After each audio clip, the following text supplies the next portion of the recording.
Hey, y'all. Welcome to Black Spin. We in that thing, y'all.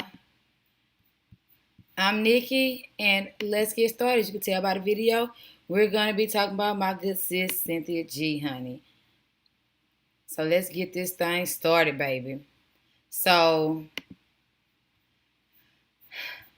there's a lot to unpack here. So, before we get into it, we're going to talk about who Cynthia G is.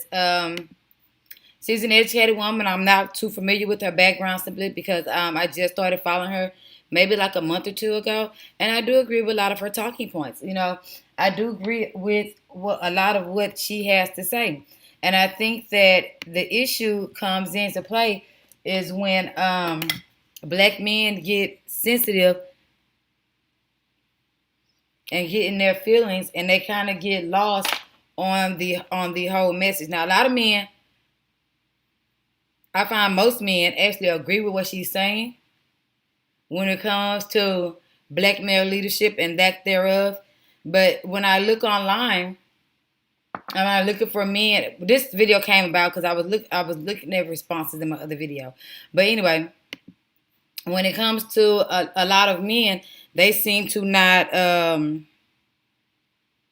how can I put it?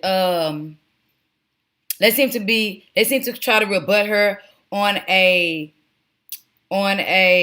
superficial level. They always want to talk about her hair and stuff like that. So I found this guy's channel here. It's called Tough Love. I'm not subscribed. I don't think I'm going to, but this is what I was reading the comments from, and he was talking about, she must have been hurt in her past and stuff like that by a black man, and everyone's been hurt, but that doesn't mean that's what she's speaking from. She's speaking from a social political point of view. Socially, politically, and economically, black men have not taken their rightful place. Now, I'll use the olden days, the late 1800s to the early 1900s, after the Civil War, and to give an example of where am I at? To give an example of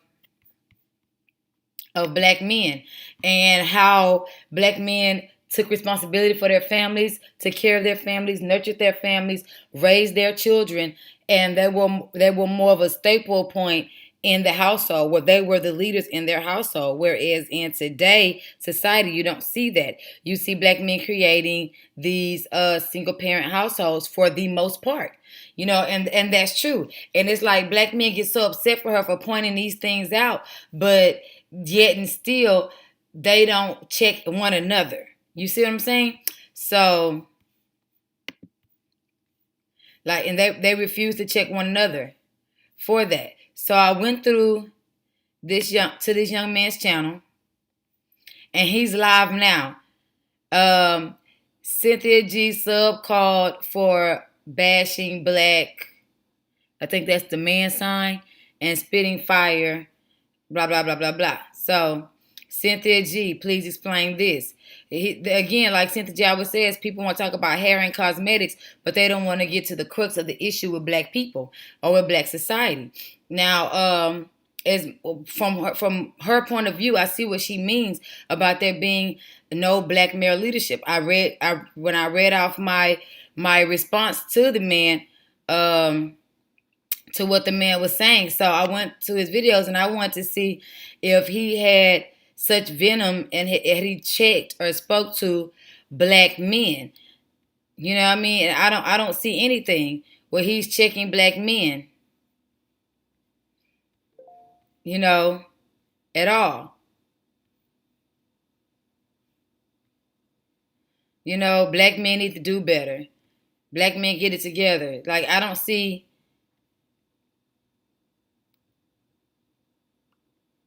Sam finally gets caught stealing. So he was stealing his content. So at least he checked him on that for stealing some talking points. Maybe. Let's see. So let me get it straight. Wait. So let me get it straight. You got talking points. Kevin Samuels hear your talking points, and he's more successful than you. Cue the music. See, again, that everyone should be looking to for guidance, for leadership, for a successful relationship, to become an entrepreneur? Do you have the credentials? Because if he don't have the credentials, that means you do. If he don't have a relationship, that means you do. Are you the alpha male or are you the alpha female? Because that's what we need to talk about, right? Because anybody, regardless of how successful you are, no matter how big your house is, how much money you got in the bank, how good your credit is, how great your relationship is, if you support Kevin Samuels, automatically you're two things. Either you're a beta male or you're gay. That's how you win that argument. So what if you're a female? Oh, wait. If you're a female, you're brokenhearted and you're a pick-me. So nobody that can be successful if they support Kevin Samuels, if they listen to us talking man and what's going on with it. First of all, okay, he said there are a lot of. I thought he was going to check black men in this one, and I mean, what do you tell your son? So there was this other black guy. 90. It just is. And if you don't open yourself up, what do you call it, that honeymoon period in your, and this may be one of the most controversial points I make on this channel. The blame for failed relationships lies 99% with the men in the relationships. 100%, 99% lays with the men in the relationships. It's not with the woman. The woman does a better job at being a woman than men do today at being a man. And I know that's going to turn a lot of you guys off there. It just is what it is. And if you don't open yourself up to the possibility that that's true, continue to argue with your girl. Continue to be unhappy in your relationships. And there's always that, what do you call it, that honeymoon period in your relationship. But when that relationship... Y'all ready for this conversation? When your relationship starts to crumble, come back to me and talk to me, and I'll show you where it went wrong and where you did wrong. And this may be one of the most controversial points I make on this channel. The blame for failed relationships lies 99% with the men in the relationships. 99%. 100%. 99% lays with the men in the relationships. It's not with the woman. The woman does a better job at... Okay. So let's get into this. All right, let's get into this. We got to talk about this. We got to talk about this. Somebody sent me a... you guys can hear me. So somebody sent me a a clip of this young man. I think his name was Casino Royale or something. And what he was saying was the blame for relationships is 99% the male's fault. I want you guys, even though we already think in our head that is the most asinine thing that a man could say to other men and to other women. Okay? Here's my thoughts on that right quick. Can you imagine having a son, right? And telling your son everything that happens that's bad in your relationship, 99% of it's going to be your fault. 99% freaking nonsense. This is the reason why I say men need to address men. Stop trying to address women. Stop it. Men need to talk. He was definitely addressing men in that video. Talk to men, and men need to build up men. You need strong men to build up these weak men. And only a weak man would say that men are 99% of the problem in a relationship, in a failed relationship.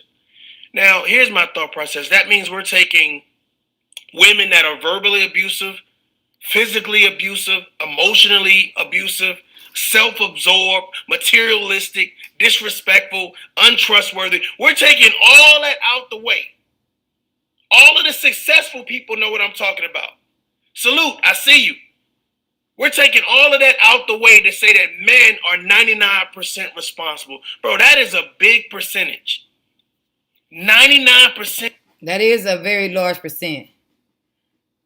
Of responsible for the failures in a relationship. And I mean, what do you tell your sons? Do you sit your son down and say, you know what, we got to talk about the birds and the bees? And oh, by the way, You're 99% responsible for all failed relationships.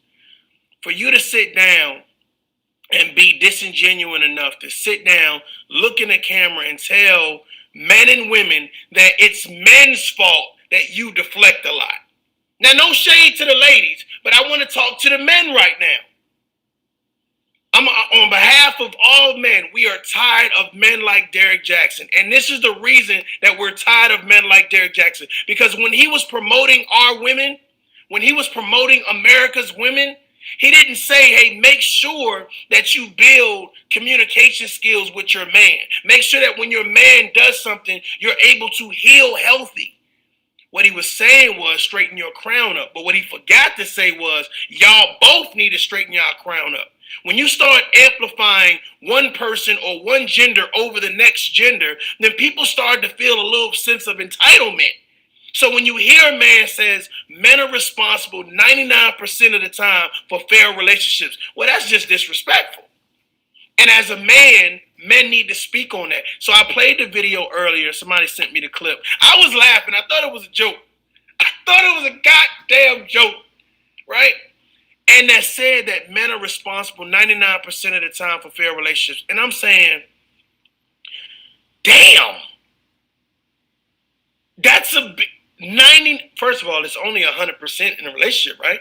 It's only 100%. So if you as the man, do you realize how effed up a man has to be responsible 99% of the time? I mean, I know it's some guys out there that done some heinous shit. You know what I'm saying? Some disrespectful, disloyal, untrustworthy, disingenuous. I got all that. But my thing about it is you're saying it's that many bad men.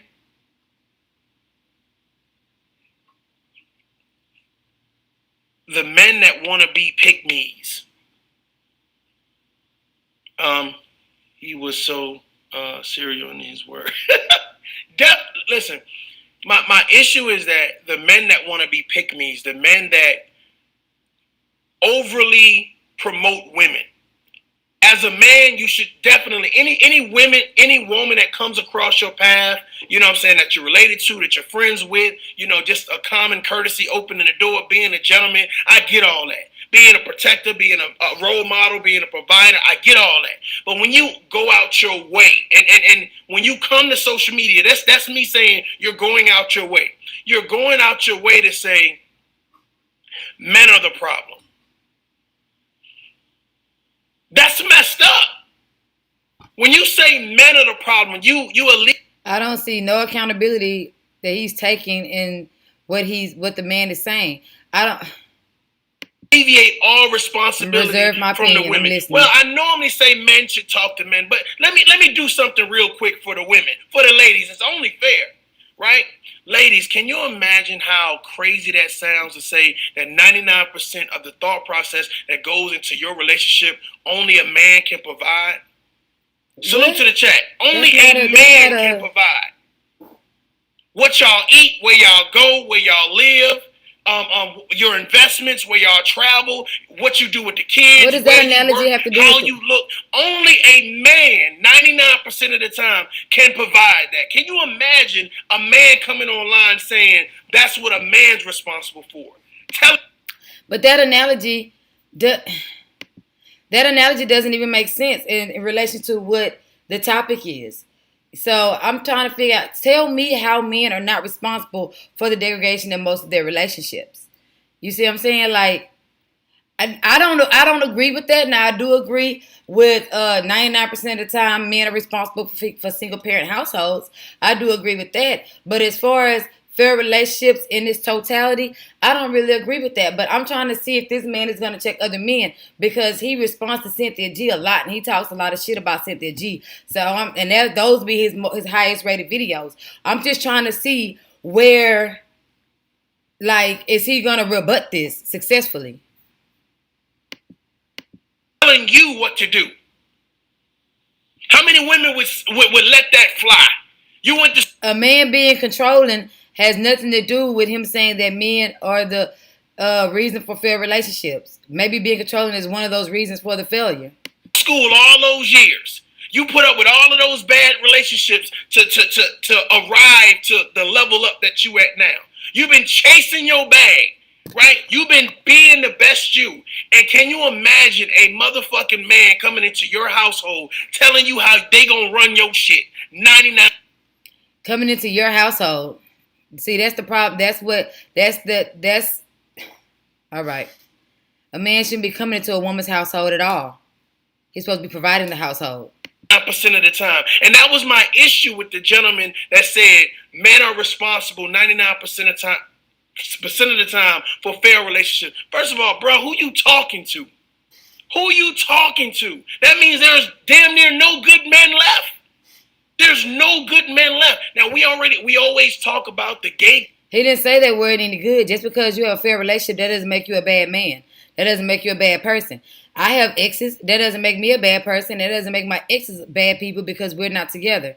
So he heard what he wanted to hear. And like another thing Cynthia G says, men often react irately and out of emotion as opposed to listening and doing successful rebuting of her talking points. So this is an example of him doing that. He's not even talking about Cynthia G at this time, but he's proving that point. You know what I mean? Like, you're speaking from emotion. Let's talk about this, because I know a lot of black women who put up with a lot of stuff to stay in relationships. You know what I mean? That they shouldn't have been trying to stay in, but they did. So most of the time when the leaving happens, it does be a man that's doing the bulk of the leaving, especially when it comes to the single parent households. A lot of the time, it be the man. It's the man that's leaving the household and leaving the family. And it's not so much as co-parenting, is they're leaving parenting altogether. Well, they don't want to be co-parents, so they're just backing out of parenting altogether. Leaving a relationship is one thing, but leaving your child is something different. But I'm still trying to hear this accountability that he's going to place at men's feet. Community, and we always talk about what's going on with this man and what's going on with. First of all, there are a lot of good men. Exactly. You can go away from me with that mess. There are a lot of good men out there. But when you have men out there that want to gaslight, they want to simp, they want somebody to pick them and say, well, let me say something shocking that's going to make women like me. Well, men. They always call it simping when a man is on the side of the black woman. It's always simping, and it's always simping, and it's always ass kissing and stuff like that. When a man says something that is on the side of the woman, it's always simping. You know, and simping isn't good. It's always the ass kissing type of thing, where it's never as, oh, that brother telling the truth. Now, I don't agree with the numbers, but it's a high number at the man's fault in any relationship. Men are 99% of the problems in failed relationships. That'll do it. That'll get them to pick me. That'll get them to choose me. Hey, I heard Derrick Jackson was going through some things, so let me jump on that bandwagon while the getting's good. Bro, let me tell you something, man. I like to say, you know, let's be fair and impartial in our conversations, but we have rhetoric like that teach people how to deflect. Let me deflect my problems away, because this man said men are the problem. And how are men not? If I'm saying men are the problem, we're not addressing anything that women do. Now, I'm not saying that we need to sit on here and let's go down a list of all the shit that women do. No, I'm saying for you to be a man, for you to be an alpha male, for you to know your worth, for you to be getting your money, chasing your bag, to be an entrepreneur, for you to sit down and look in the camera and say, oh, men are the blame 99% of the time. Bro, that's disingenuous as shit. Now, I tagged a few people in this, and I would love for them to address this, that men are 99%. Ask me what I'm bringing to your table. I'm bringing me and my table. I got my own shit. Matter of fact, when we break it down, my table look better than your table. My table is built to last. My table got room for more. Shit, it look like Thanksgiving dinner on my table. So we have to be mindful of when we ask the question, well, what do you bring to the table? Well, if you're bringing nonsense, if you're bringing drama, if you're bringing gossip, if you're bringing lackluster behavior and disrespect, then you can keep your table over there. I'm good on your table. I'm not bringing anything to your table. I'm not bringing me. I'm not bringing my kids. I ain't bringing my car. I ain't bringing my house. I'm straight with my table. Yo, kids, where your rating ring at? Problem. The expectations for how we vet people have to be realistic. How we sit down and we say, you know what, I really want to be in a relationship with somebody that's going to playing a video from this gentleman on TikTok. Somebody sent me the link and was like, Maury. Okay, we'll come back to that. So I thought he was gonna do some blackmail checking right there. So anyway, so this video is about Cynthia G. So we're gonna keep it all about well book, and that's what we're gonna talk about. So Don't put me back in. Let's get straight into this. I don't subscribe to the narrative of name call and just just overly bashing and disrespecting men or women. The fact that's of the funny matter because is, he live right now talking about Cynthia G explain this, and the picture on it is a woman with alopecia, but he don't subscribe to that. So I saw another video I want to watch together, and then we're gonna go to another young man where it says Dusty's. Okay, so do you feel like that's going to promote the black community? Do you feel like that's going to uplift women and empower? Because see that there's no black men. Like, are there videos out there that are calling white men, Hispanic men, or G have definitely led the charge in that regard? I tagged a couple women in this because I felt like I wanted to hear their perspective and their narrative, right? The only time I hear the word Dusty's used is in reference to black men. So I wanted to ask, have you ever heard it in reference to any other race of men? Like, are there videos out there that are calling white men, Hispanic men, Oriental men Dusties? Or is this just something that is coined for black men? Again, China TKO and Cynthia G have done a very good job at promoting this phrase, this narrative for black men or whatever. And number one, so a Dusty is basically a derelict black man, and they don't say all black men. I think that she just stopped putting the disclaimer up there because she got tired of saying that she's not talking about all black men, and when she talk about the 3 trash bag bandits, she's not saying all black men are trash. She's literally talking about the guys who are mooching off, living off women. Then you put them out, you get tired of it. She even put a video up a couple years ago because I went back to go look and see where this all started. Because Cynthia G used to be a black male lover. I remember her from the beginning of the Hidden Color days. Okay, excuse me. But I didn't really start watching her content. I didn't really realize she had a YouTube channel, all that until later. But anywho, let's see. Well, I forgot what the meme was, but I know a young man was getting put out. He had like 2-3 trash bags over his shoulder. He's like, "You put me out, you know you got nowhere to go." And he tried to go fight the girl that was putting him out.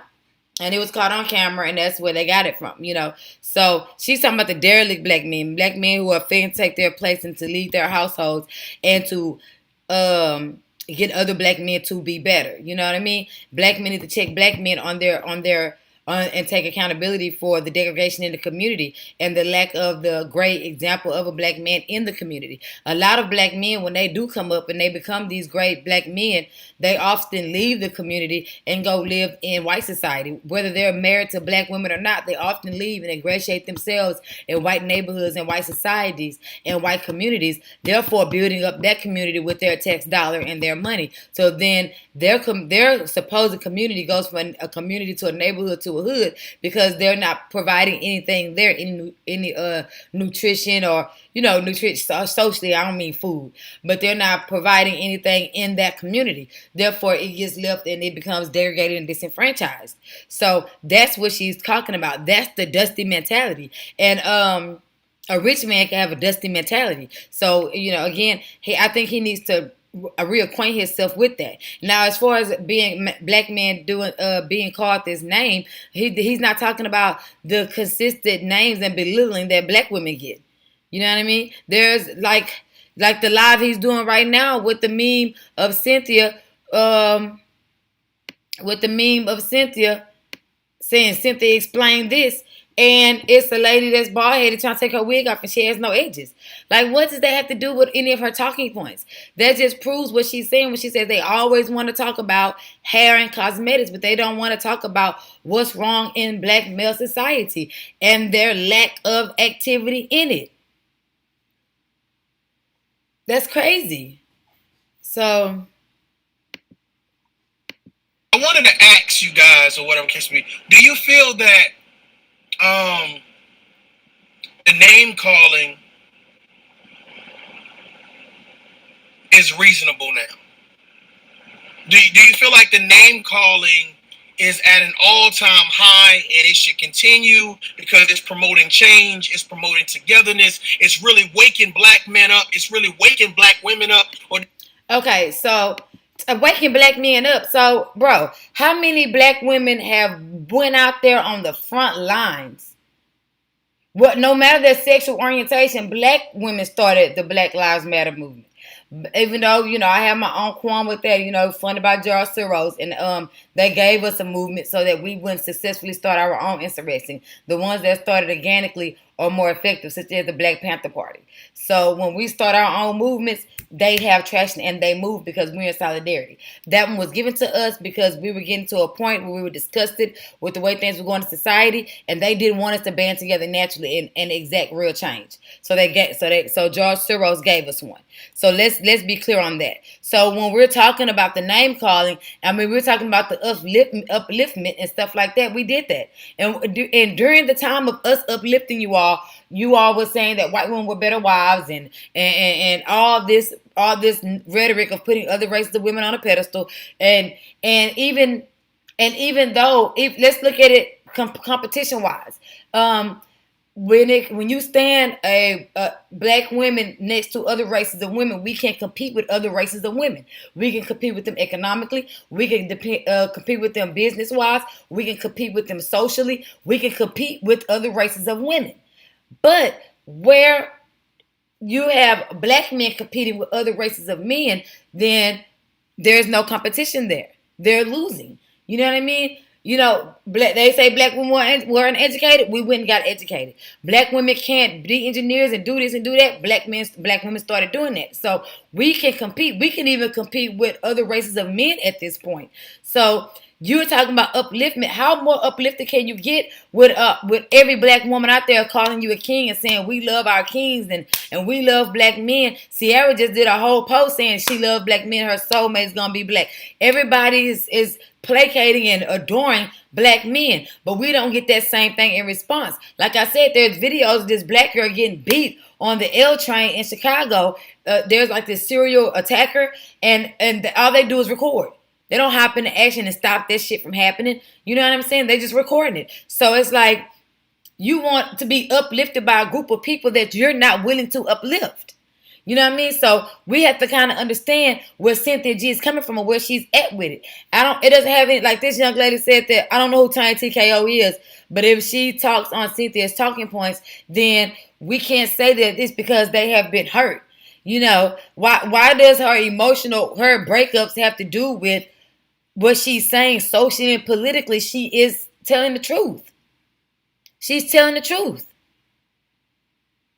Black men used to be the highest educated demographic. And then then all of a sudden desegregation happened and you wanted to embed yourselves in white society. You got the white ISIS code and black ISIS mentality, and now you're the least educated. Those are facts.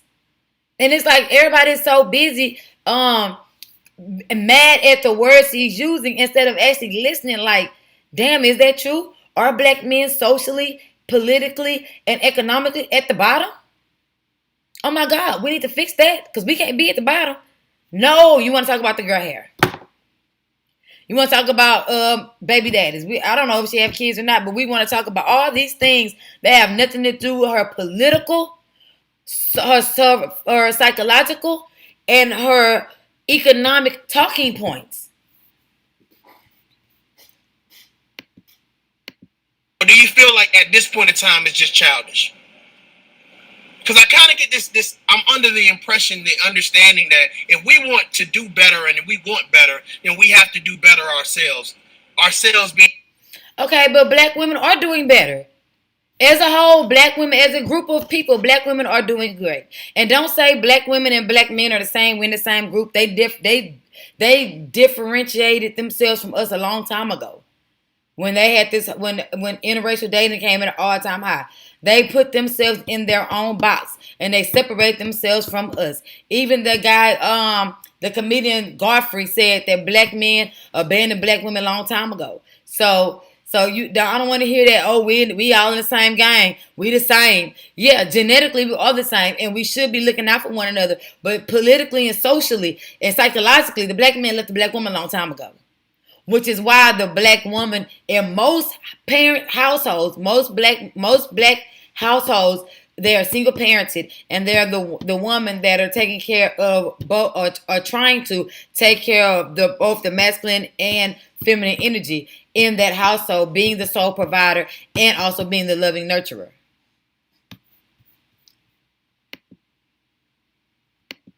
individuals, ourselves being black men, ourselves being black women, ourselves being the black community. So I wonder, can you shame someone, disrespect someone, or call them names to a point where, since you called me so many names, I'm gonna do better now? Okay, well, this might be a crass, and it's gonna be based on phenotypicalness, but okay, black men was complaining about black women's hair. You know, it's y'all will weave our time, y'all dying it blonde, blah blah blah. So black women were like, okay, you don't like our hair, cool, we'll go natural. Now we're a bunch of nappy head ass bitches. So we listened to y'all. We went natural, and then you still was talking down. But that's an example. So maybe she's explaining the dusty derelict mentality, then y'all should listen to it and say, I don't want to be a dusty. I don't want to be derelict. You know what I'm saying? I want to contribute and add to the disenfranchised communities that we're from, so they can restake their claim as communities. I want to build hospitals. There's too many black millionaires for us not to have our own hospitals, our own educational system. It's easy to create. Yeah, they say, oh, you can't create a black school. You can create a school. You can create your own, what's the things? Your student plans, your own curriculum. You can do those things. They're just saying, oh, no, you can't. The white man will stop you. No, you can't. He'll stop you. But that's not true. You might have obstacles you have to overcome, but it is very possible to do it.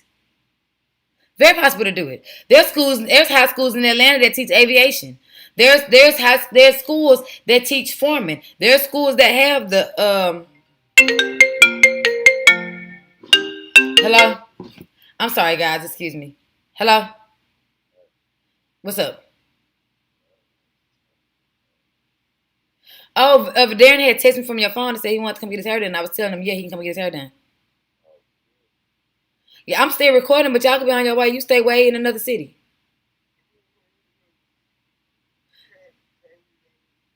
Huh? What you mean when we're ready? When Darren is ready, go get him and come bring him get his hair done. Oh, you at Crystal House already? Okay, well, when y'all get here, I'll wrap it up. Bring me something to drink. I want some juice. Bye. Okay, so my nephew's trying to get his hair done today, y'all. Y'all know when these guys need their hair done, baby. Ain't he got you? So it's like we got to be real about this across the board. You know what I'm saying? All the fat. Y'all have called black women fat, ugly, bald headed, all kind of things. So stop it. You want to stop wearing makeup, we stop wearing makeup. So let's not act like we don't hear y'all and we don't pay attention to what black men say. But when it comes to black women voicing their opinions about black men, they're insufficient, they're insignificant, and we shouldn't listen. Like, that's crazy. You talking about her calling them dusties, but let's talk about what a dusty is and how to prevent the dustitude.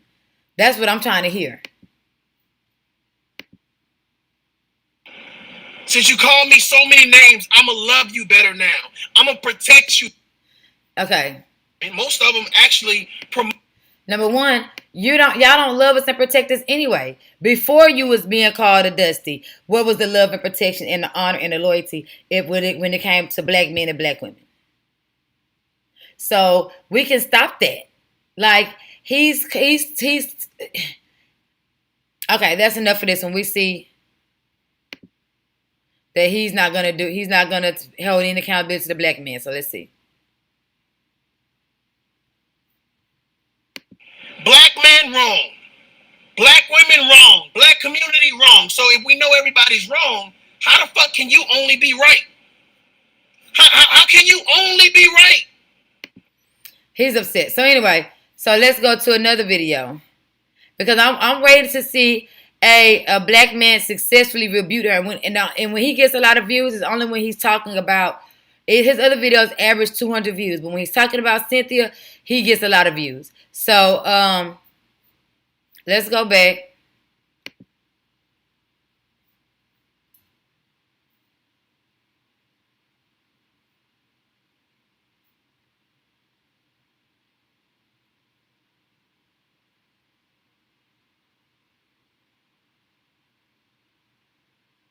Oh, stop having babies. Maybe he's checking black men right here.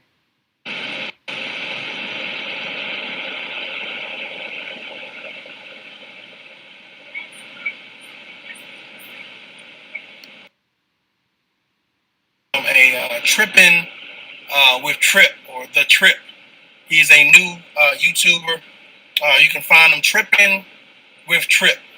And he was talking about vindictive parents and him co-parenting with a vindictive person or whatever. So I wanted to kind of give my perspective to what he was talking about or whatever case may be.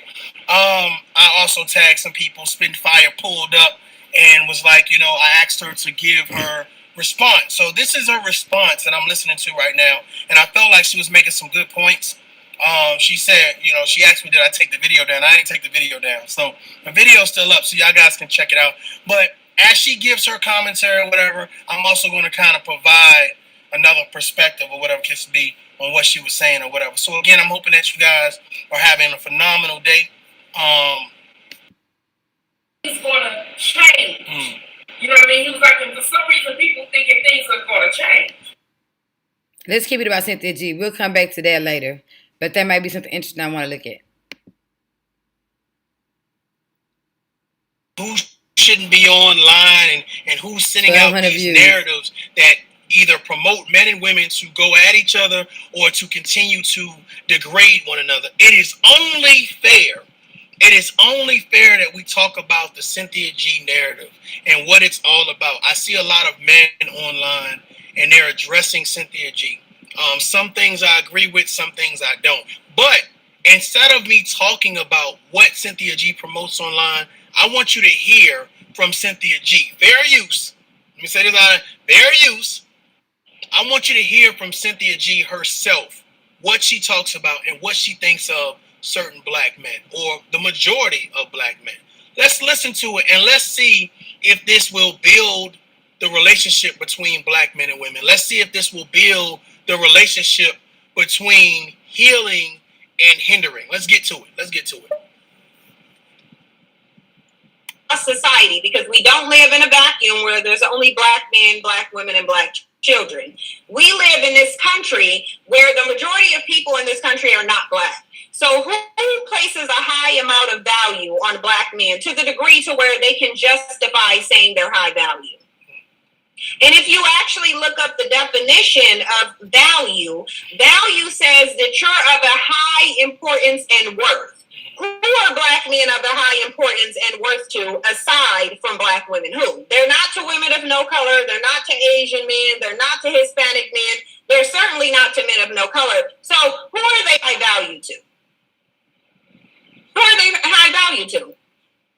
Exactly, nobody. So nobody really places high value on black men in society but black women, and this is why they continue to target their message to black women. I want you guys to understand why when black men need money, because they don't have intellect by and large, they don't have any skills, they're lazy, they really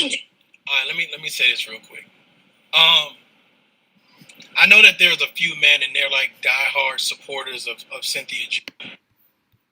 But she's talking about in totality.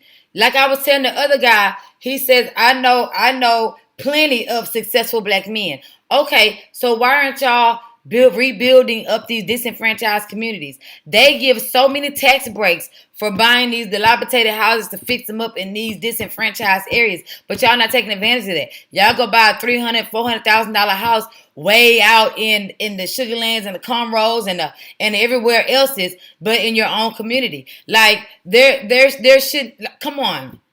You have to look at it in its totality. You know what I'm saying? There are more black drug dealers than black business owners. I even had the one video where I told y'all I used to run in those circles. I know a lot of I don't look down on anybody. Just like I know black male engineers, I know black male dope dealers who would be excellent chemists, by the way, who would be excellent financial gurus, by the way. I know some who have taken their money and made it legit by opening legitimate businesses, but for the most part, most of them, and the ones that open the successful businesses, that take their money and move out of the neighborhoods that they're supposed to be funneling the money back into. But anyway, you know, you want to pool in your backyard, build you a pool. You don't have to move to the rightful side of town for that. You know? But anyway, so you leave your community and leave it by the wayside. So when she's saying the most part, now I don't agree with her about the intellect. I agree with her about the lazy part where they're not taking their intellect and applying that to their life. Like I said, a lot of these boys that's on this corner selling dope, these are fucking geniuses. These are mathematical whiz kids. These are chemists. These are accountants. I knew I forgot a T there. So these are great black people boys who can grow into great black men, but they are caught up in that fast money. You know what I'm saying? Then they're not taking that fast money and doing something useful with it. They're just buying shoes and looking good and then spending their money, eat, live, ball, sell dope, repeat. You know what I'm saying? They're going to the club, spending $2,000 on a section and 2-3 bottles so they can pour Hennessy and motorboat Hennessy down their throat. And then they got to go back and hit another lick so they can pay bills. Like that's not an appropriate lifestyle. So let's not act like she's not talking about all black men, but the majority of black men are operating within this construct. You see what I'm saying? When I was in college, there were a lot of black guys. Now, granted, they didn't date black girls, but there were a lot of them there that were getting educated doing their thing. You know what I'm saying? In the 90s, a lot of the black adults I knew, because I was a child in the 90s, a lot of the black male adults I knew had great jobs, had careers. You know what I'm saying? I grew up in a neighborhood surrounded by black people. It's where the lady next door did taxes. There was a pediatrician down the street. You know what I'm saying? And then guess what? Their children got money, and instead of staying in that neighborhood building it up, they left. And it's not even a flood zone. So you got to understand where Cynthia G is coming from. So people are so busy being triggered by the words she is using, but you're not listening to her message in its totality. Now, maybe she can come off a little bit abrasive. I get it. Not everybody is going to be sensitive to you when they're talking. I get it. She lacks sensitivity, but you got to understand the amount of frustration that comes with watching your people fail. As a whole, you can say, out of every 10 black men, 3 of them are wealthy and doing good. I said 3. Where's my intellect? 3 of them. But 3 of them are successful. But what about the other 7? Are these 3 going to go grab 3 more? You see what I'm saying? That's that grabbing the barrel mentality where you'll climb. Because I know a lot of people who got rich off of black people.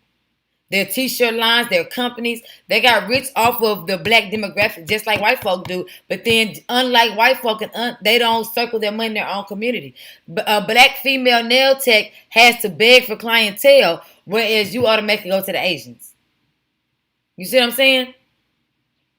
So we have to kind of get that in our mind as to where she's coming from.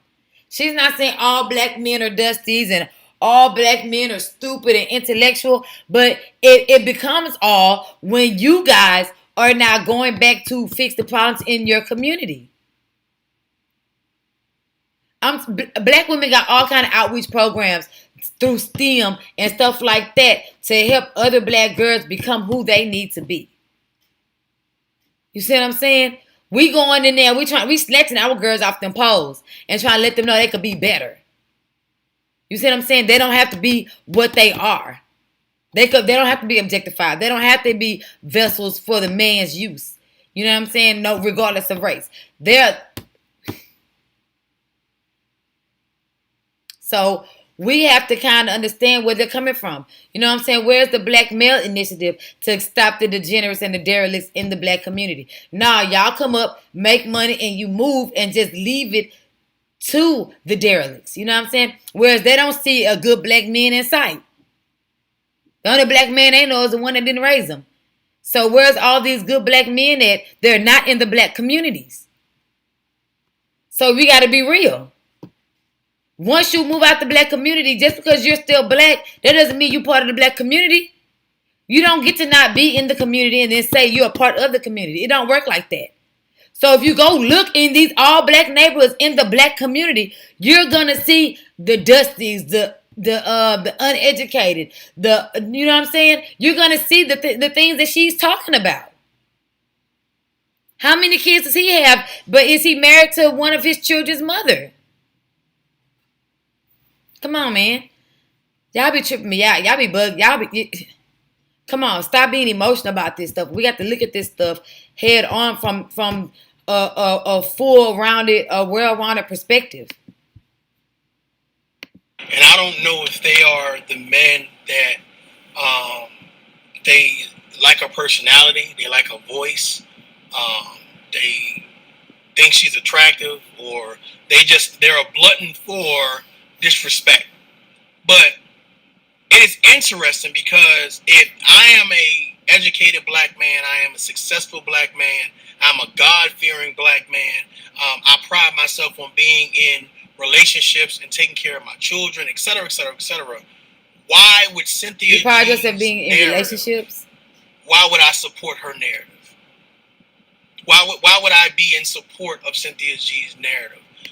Rebut her narrative, though. Rebut her narrative successfully. You're saying you're successful. Okay, so what are you doing to promote success amongst other black men? Where are the 2 or 3? Where's your boys' homes? They're taking these boys out the streets. Where? The only president that we ever had to tackle prison reform and try to get all these innocent black men out of prison was Donald Trump, and then y'all went and voted for Biden. That's a failure in leadership right there. Because we listen to Cardi B, who's not even black. You know what I'm saying? So we listen to Cardi B. We listen to the black men, the biracial man, and the black man on the Breakfast Club, and the non-black woman. And we listen to all these other people tell us what to do. Biden said, "You're not black if you don't vote for me." It's like, Biden, what are you going to do for black people? Nothing. Black people, vote for Biden. Like, what the fuck? Stop. You know, you can't say that we're not all like that when you don't go promote not being like that in the communities that you're from. You're leaving the other ones like that there. You can't say, I'm a great father to my kids, but then you don't have any groups to help out the black kids without a father, since they're the ones that seem to go the wrong path. You're blaming it on single-parent households most of the time, but then you're not doing what you have to do to provide that balance to the single-parent households. Like, come on. Even if we're just going to look at it like, okay, well, what are black women doing? They don't have groups, even though they do. You know what I mean? They have leadership groups. The home, there's a, I forgot what it's called. I used to be a part of it. It's for black women who become homeowners. They have homeowners groups. It's for everybody, but it became a black woman thing because only black women were there. And only black women were interested in becoming homeowners. Mostly, like, a lot of first-time home buyers. Just in 2020, 2021, most of the new homeowners were black women. Single-parent family, headed by a black woman. So we gotta counter that. You know what I'm saying? If we can't counter that by steady talking, sir. So like you're mad at what she's saying, but can you successfully rebuke what she's saying? And you could take Taz all she wants to. She successfully beat Taz in several debates.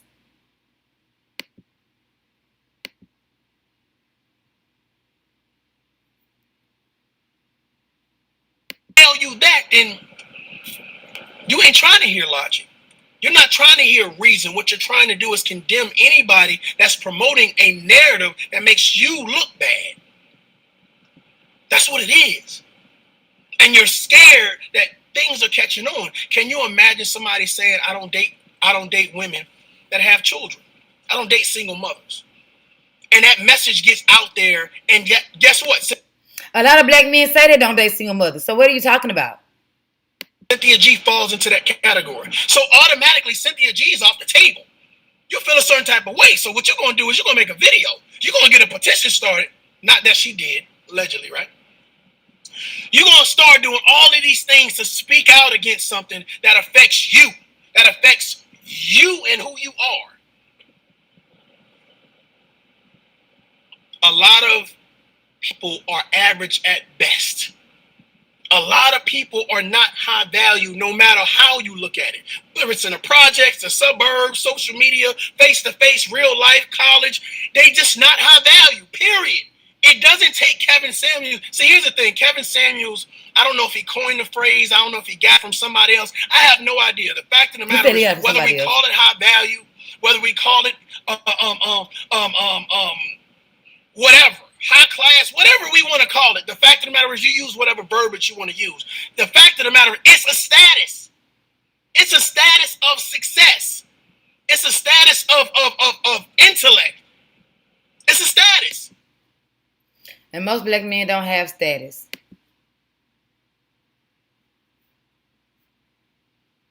When I go to these networking events and stuff like that, these business networking events, it be mostly black women there. So I'm like, and I be going there to mingle too, you know. I'm single-ish, like, come on.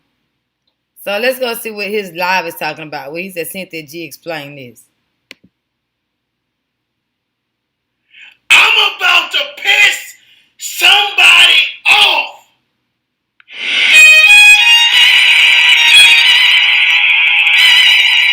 They said he was live. How do you go and see somebody's live when they're live? Do y'all know?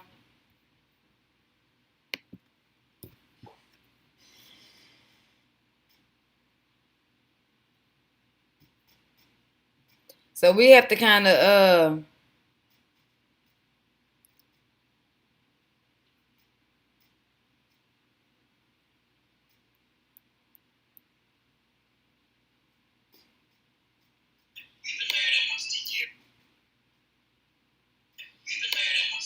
Hey guys.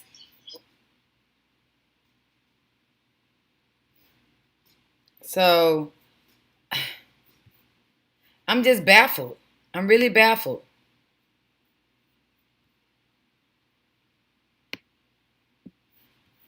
Okay, so how do you go on a person's live? Let's see. Home. Maybe he's not live anymore. Okay, let's go home. Right? And then that's me right there. I'm not subscribed to his channel, but I should still be able to. Let me see if I just click on this here real quick. Okay, he's not live anymore.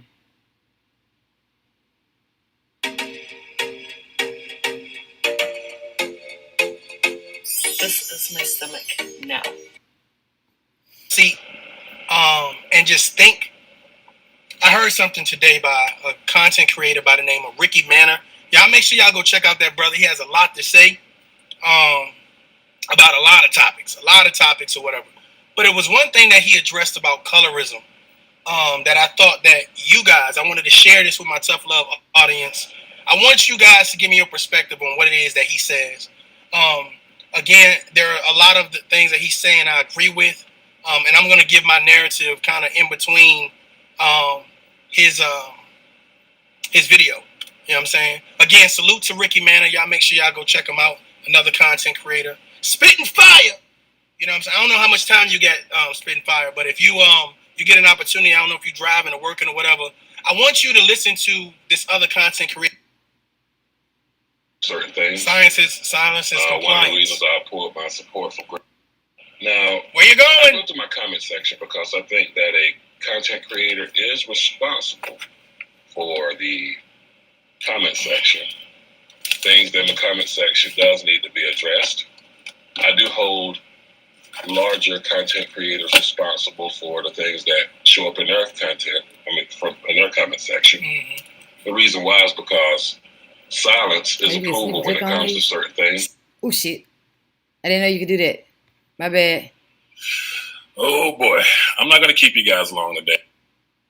That's a Confederate flag in the background. Certain things. Silence is compliance. One of the reasons I pulled my support for Graham Allen is because of there are things in his comment section that if he simply addressed would actually save us a whole lot of time, a whole lot of grief. And I would actually say that it would actually reflect his character more. Now, when I release certain videos and I see that the comment section is going in a different direction than what I intended it to do, even if I am trolling, I have to address it. So one of the things that I wanted to address is this certain comment that I had seen yesterday. Now, this person has been making a lot of comments, commenting a lot. So I think my message got kind of misconstrued. We'll read this together. Why is it that black women always are expected to be jealous? The truth is that we live in a white hierarchy, and most standards are very white. Black people are the most contrast race of people from white. White people have the control and put their beauty standards on other people for the most part. In slavery, the light-skinned people had more advantages, so it was actually beneficial to be light or connected to it. People still have to have that thought process and mentality, and this current debt to self. What's going on? Black women have been so put down mostly by black men, and maybe that is what the jealousy comes from. Jealousy. So, with that being said, let's talk about this. Let's talk about it, Ricky. Now, first off, you know they're about to get good when they say first off. my dear. First off, don't you ever. Always love and be what God made you. Mm-hmm. I agree with that. I will never, ever, ever disrespect anybody for their own natural features. I think that, natural features are awesome, despite what other people may tell you. It is funny that when you look at speeches by Malcolm X, I can't hear. You hear a lot of these pro-blacks, you hear a lot of these people take Malcolm X's speeches, and they only bring up the ones when they're convenient.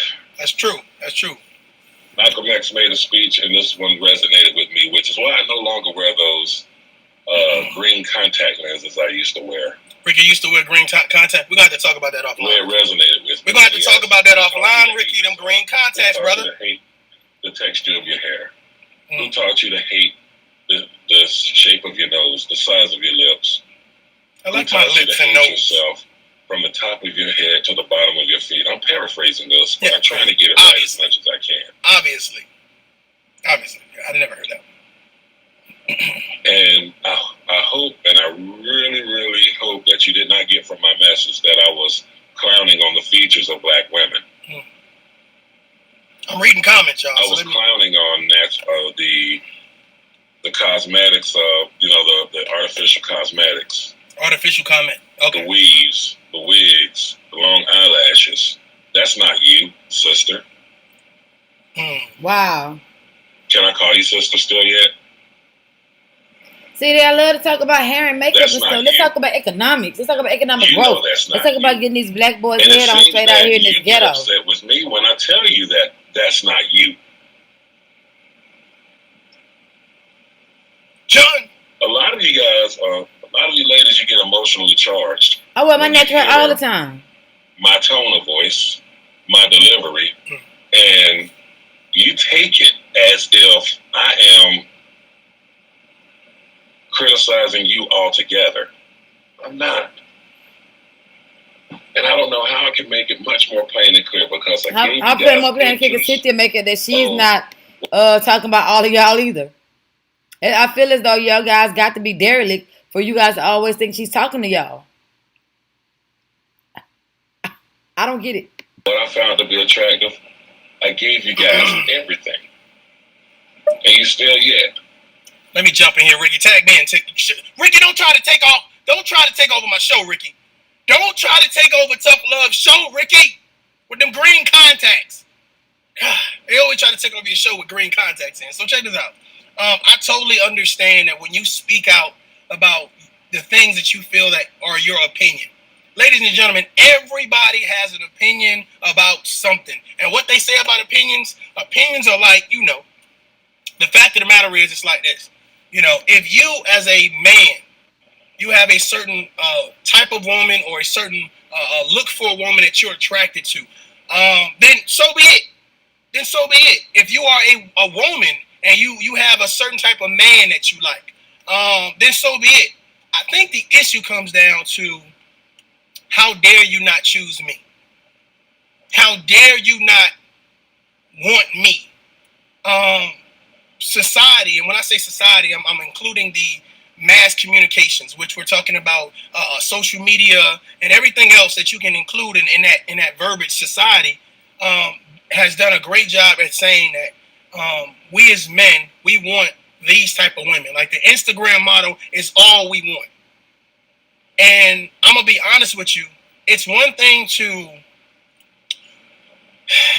want to take a ride in the BMW or want to take a ride in the Range Rover, but it's a whole nother thing owning and being in the Range Rover for good. Like it's yours, you're responsible for it.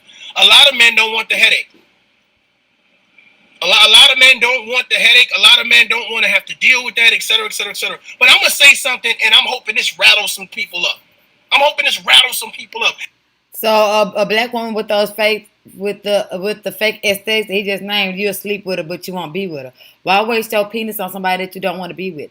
That's a dusty mentality right there. That's what she's talking about. You're riding the BMW, so you'll sleep with a woman with all those cosmetic enhancements, but you won't be with her. Why waste your body sleeping with her then? You know what I'm saying? Why do that to her? Because she's still a human. Just because she has fake hair, fake lashes, and fake nails, and fake butt, that don't mean she's not a person. She's still a person. So why have the mentality that, hey, I'm gonna bang her out, but I'm not gonna want to be with her and get to know her and call her by her real name? Like that's derelict. That's that behavior that Sin is talking about. Like you can't be willing to treat someone like that and then say you're not morally compromised. You see what I'm saying? Like me, I'm not gonna sleep with no dude I don't like. I don't care how fine he is. I ain't fit to sleep with nobody I don't like. And that's probably why black women are very successful when it comes to marriage and stuff, because they don't just get with the BMW. Well, unless it's the black man working BMW.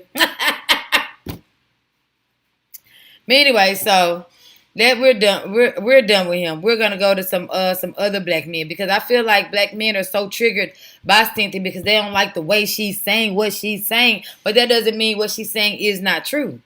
You know what I mean? So it is like when she says, "What are black men doing?" All y'all can talk about is what's happening on an individual level. Where are the groups that you guys are creating? All these successful black men need to get together and say, "What we gonna do next?" All you successful black men need to get together and move your families to one part of town and start an affluent community, and then go from there, and they'll convince other black men to be affluent. All you black judges need to get together and say, "Hey, this is what we're gonna start doing, y'all. When we get a young black dude that's in between the ages of 18 and 25 that gets arrested on drug charges and stuff, we're gonna sentence him to parole or probation. And one of his contingencies of being on probation, he has to go to college and get a degree." You see what I'm saying? And then once he gets his degree, he could be off probation. He can even have, if it's his first time going to jail, that he can get an expungement. See, that's doing something to exact change. That's doing something. You're not being successful is not doing something. When you take that success and take it back to the hood and create more success, that's doing something. That's doing something. When all you gang banging niggas, excuse my language, but you know what I mean. When y'all get together and y'all say, hey, I'm not promoting violence. This is just an example of doing something. When y'all get together and say, hey, another black unarmed dude got killed by the police. You know, he wasn't doing nothing. He could have just been arrested. Okay, bam. So let's go ahead and take his family out. Giving a cause for pause, making a Lex Law man think what he gonna do next time he run up on a black dude. You know what I'm saying? Y'all not doing that. You know what I'm saying? So when she's asking what is an example of what you guys are doing, that's what she's looking for. You see what I'm saying? There's a group of black female lawyers who are dedicated to getting black men out of this mass incarceration system. That's black women doing something. And there's more than one group. You got the two black girls that the Kim Kardashian and them was riding their coattails, acting like they were the ones that got that black lady out of jail, but it was really them two. They just used her fame to try to get more donations and stuff. But that's black women doing something. So it's like black men like to say, well, what are you doing? Well, we're doing something. What are you doing? And name what are you doing? Just like I named what black women are doing, you name what black men are doing. You see what I'm saying? And they can't do that. They just want to talk about her hair and her bangs and what she looked like. So that's crazy to me. I do want to real quick before I go on Cynthia G place and let her explain herself. I do want to go back. Oh, so this is the one where he said Cynthia G explain this with the. Okay.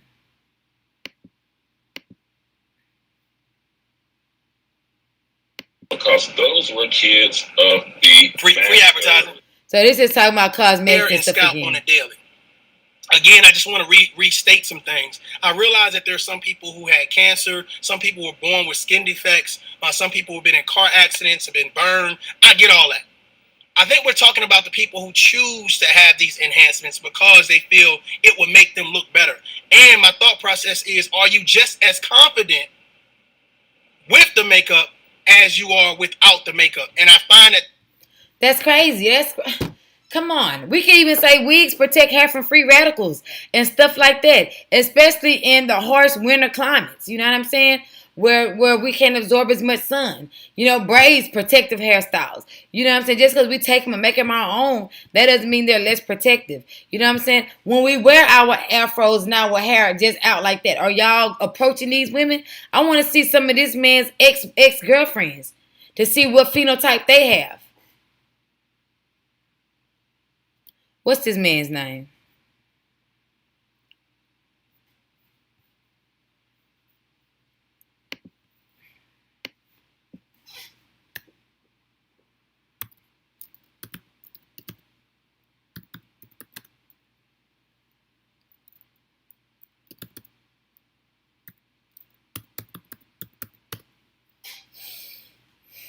Okay.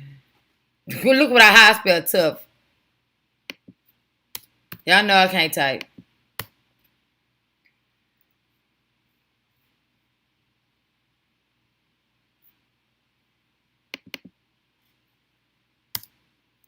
I don't know. How would I look him up?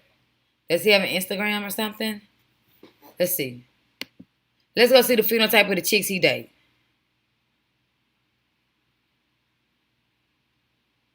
Maybe he has an Instagram.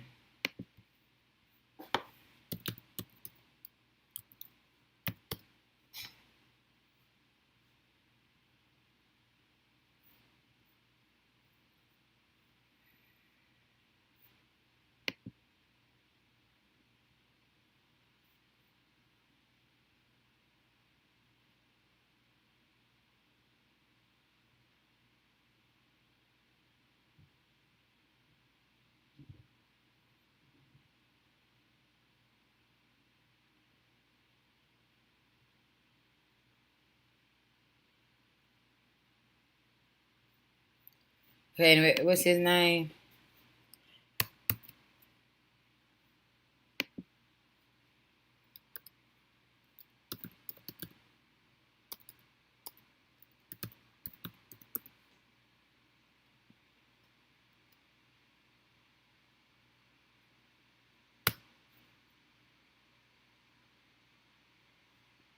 See if we can find a page of his.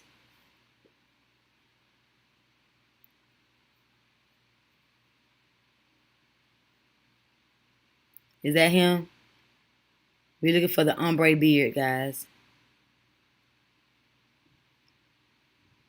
Ombre beard, ombre beard.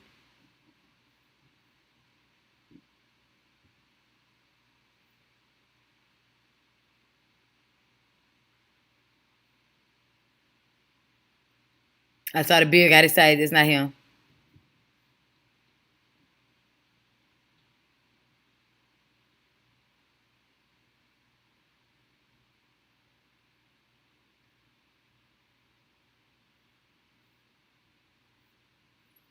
No, I don't see him. Let's see, is all this from today? What day was this made? A day ago, so we'll go back. No, I want to report this. This is her and her baby. How can it? Oh, the X is right here. Okay. Is that him? No, that's not him. That's an older guy. Yeah, that's an older guy.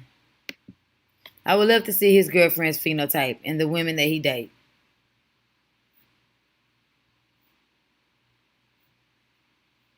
Ombre beard. Ooh, what a cute little doggy. Ombre beard.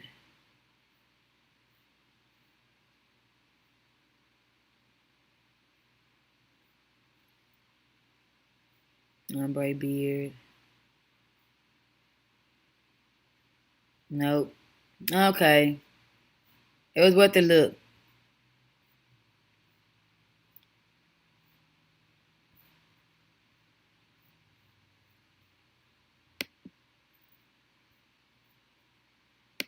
There are not a lot of women who are naturally confident.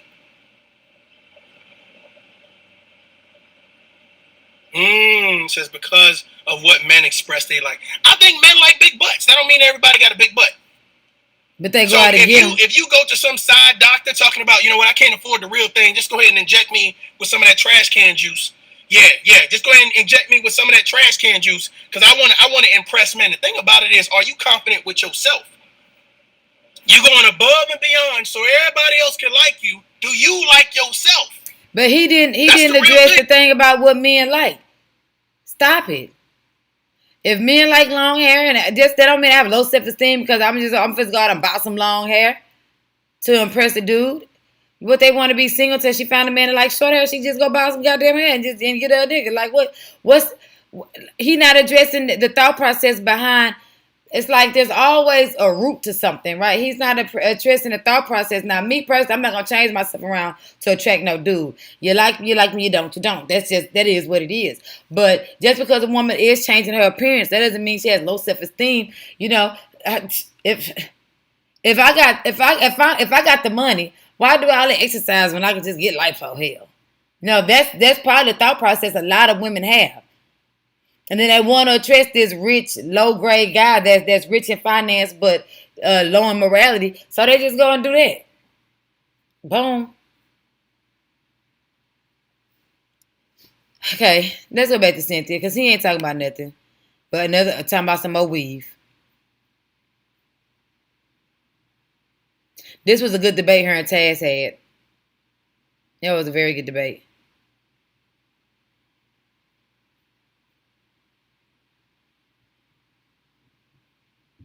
Okay, women need to be held accountable. Is this a short one? This was a short one. I want her to explain the dust to y'all so y'all can understand.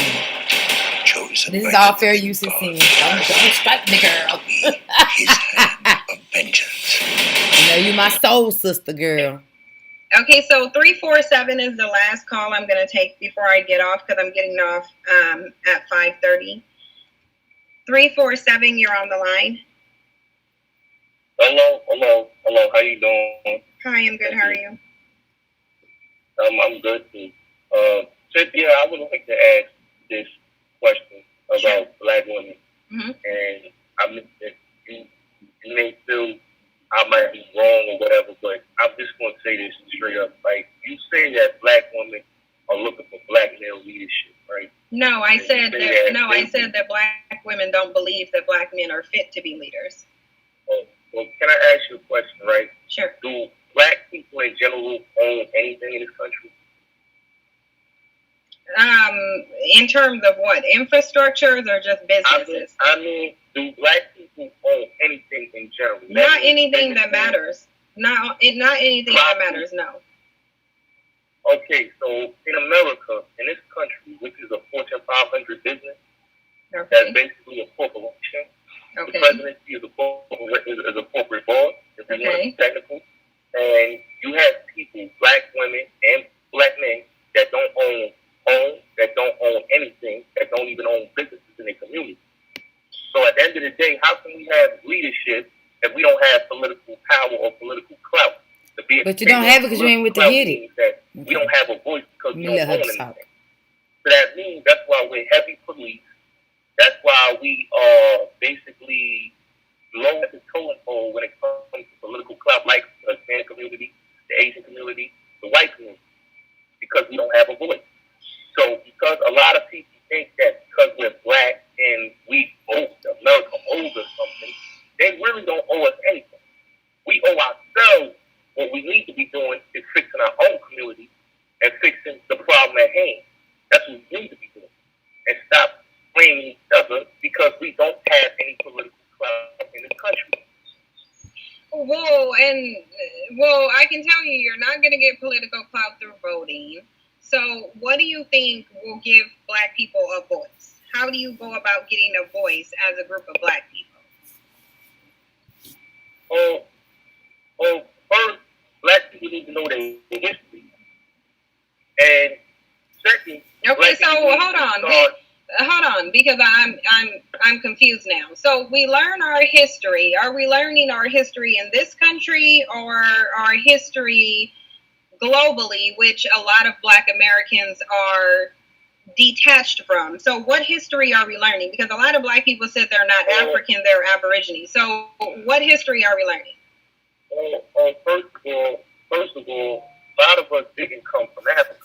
Okay, exactly. So now you're going to give me, let me ask you something. Have you taken a DNA test and found, because now you're giving me the Aboriginal, we were already here, we didn't come from Africa, although the Aborigines who are Aboriginals or whatever, or natives who were here, they came from Africa too, but whatever. So, okay. Yeah. I know where my people come from in Africa. Yeah, I do. I do. It was called an ancestry test, and I actually have Aboriginal or indigenous. I actually have indigenous and African DNA. Okay, so let me ask. Because you're about to give me the indigenous argument. So when you took a DNA test, did any of your DNA tests come up indigenous? Because mine was linked to the Mayans, and mine was linked to literally the Americans on the Mexico side and on the Canada side. So which one were yours? I never took an indigenous. Exactly, but you're saying that you're an indigenous, and all you have to do is take a regular DNA test. It either will have indigenous to the Americas or it won't. Hold on.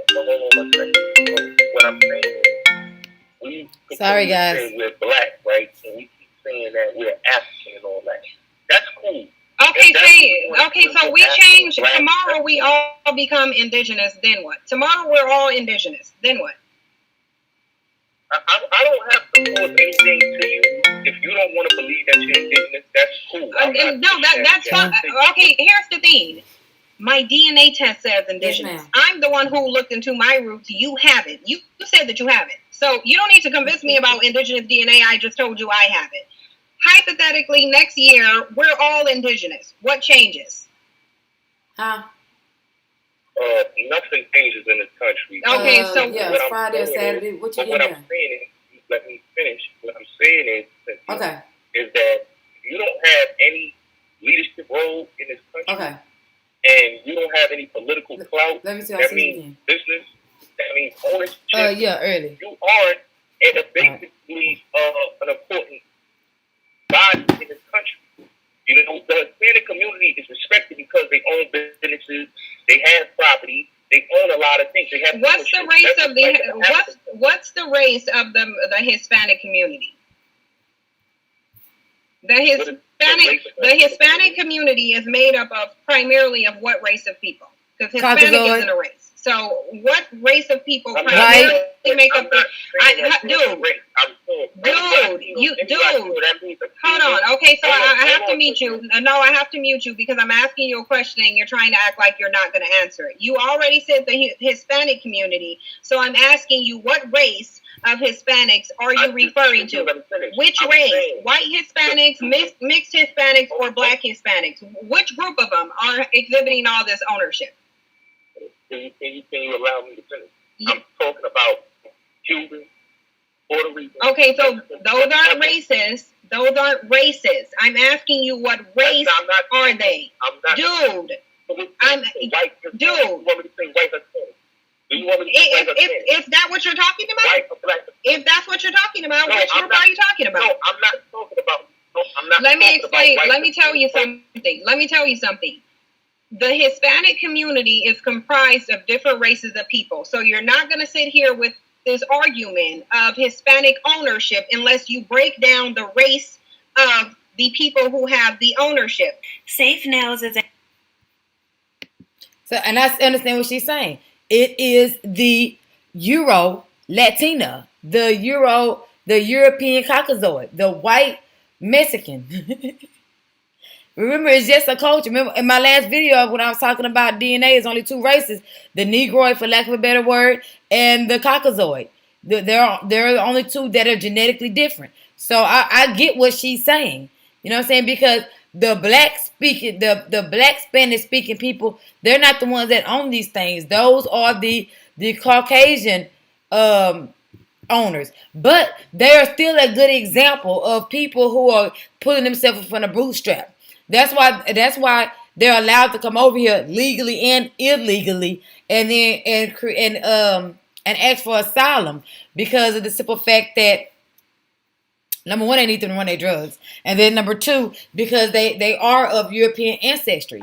So so what are we gonna do? Because when we get access to wealth, we spend it on other things. We don't create businesses or own land and stuff like that. So I get where she's coming from and the point that she's about to make. I also get the point he was trying to make, where Hispanics come over here and they have grocery stores and their own clinics and stuff like that. Yes, that is a good example, and we can have those things too, but we're not applying ourselves to get those things. We're not trying. We're not looking forward to it. We're not building towards it. We throw ball. We step and fetch. We create this degregational music. You know, most people that are black that are millionaires, you know what I'm saying? Very few of us are in banking and finance, but either way it go, when we get this money, number one, we move out of the community. We marry out of the community. We procreate out of the community. So, come on. Poor Serena Williams, she tried to get a black husband before she was like, fuck it. This man, Alexis, adores me. So I'm going to give him a chance. You see what I'm saying? She wasn't get that adoration from her own people. Black men say she like a man. She too strong. She too tall. Oh, she too hard. Her booty hard. It ain't soft because there are all those muscles in it. She's a fucking rich-ass athlete. So it's like they spend all that time saying she like a dude, but as soon as she marry a man that don't think she manly, don't think she like a masculine butch, y'all, they get up and get upset at her. And then yet, even though she's married in interracial marriage, a lot of her money is going to the black community. Her husband just made two black tech millionaires because he funded their tech ideas.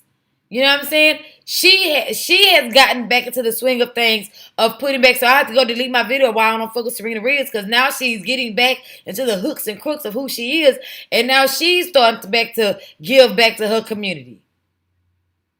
Well, she tried to. Maybe she was too young and too vested in her career, and that's why her foundation failed. That was in Compound. That was in Compton. And then it was a joint effort with her and her sister. And they were both young. They were very much into their careers. So maybe that's what it was. But let's go back.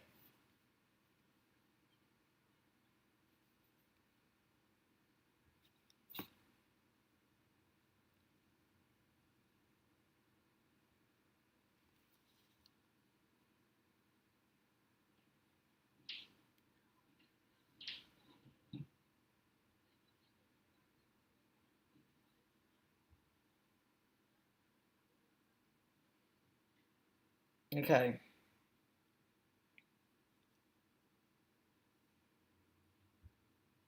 One moment, y'all.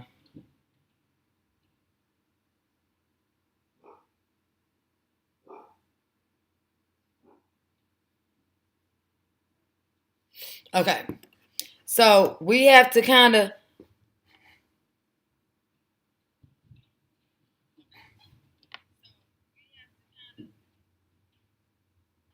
So we have to kind of get there. So I want to read some of my comments here and respond to you guys. Let's see here. Oh shit! I dropped my whole phone. Not this one, but this one. It's the moneymaker right here. Now let's see. My girlfriend's hair was damaged from glue. I had to cut a huge chunk of her hair out. She had to wear an afro and I loved it. So some of us do like natural hair. I'm not saying that some of y'all don't like natural hair. I'm just saying that when hey Ra, I didn't know that was your boy, but I'm just saying that for the most part it's defamed and talked down on. Whenever black men and want to make a point about black women, especially this young lady Cynthia G, who the video is about, they always want to talk about cosmetics and how she looks. They don't want to talk about none of her political standpoints. They don't want to review her talking points or review her stance on certain issues within the community. They just want to say, oh, she said all black men are dumb. That is not what she said. She said the majority of you guys are derelict. So you would have to kind of you can't hush. You can't just you can't successfully rebut someone without. Even when I was in debate, we couldn't. A rebuttal isn't. Oh, girl, you ugly. That's not a rebuttal. You know what I'm saying? That's not a successful rebuttal. You have to speak on what that person is speaking on to be successful in debate. Period.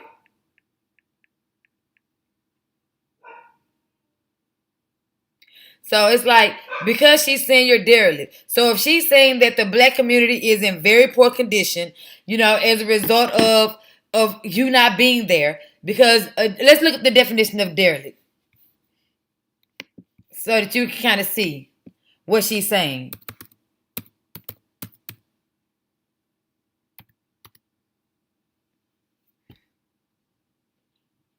Okay, so of disuse and neglect. So I didn't know disuse. I just thought it was just being neglected. But if you're negating to take care of your own community, then she's saying that's why the community is in shambles. You know what I'm saying? You're not taking care of it. That's what I keep saying. People get money and they move away.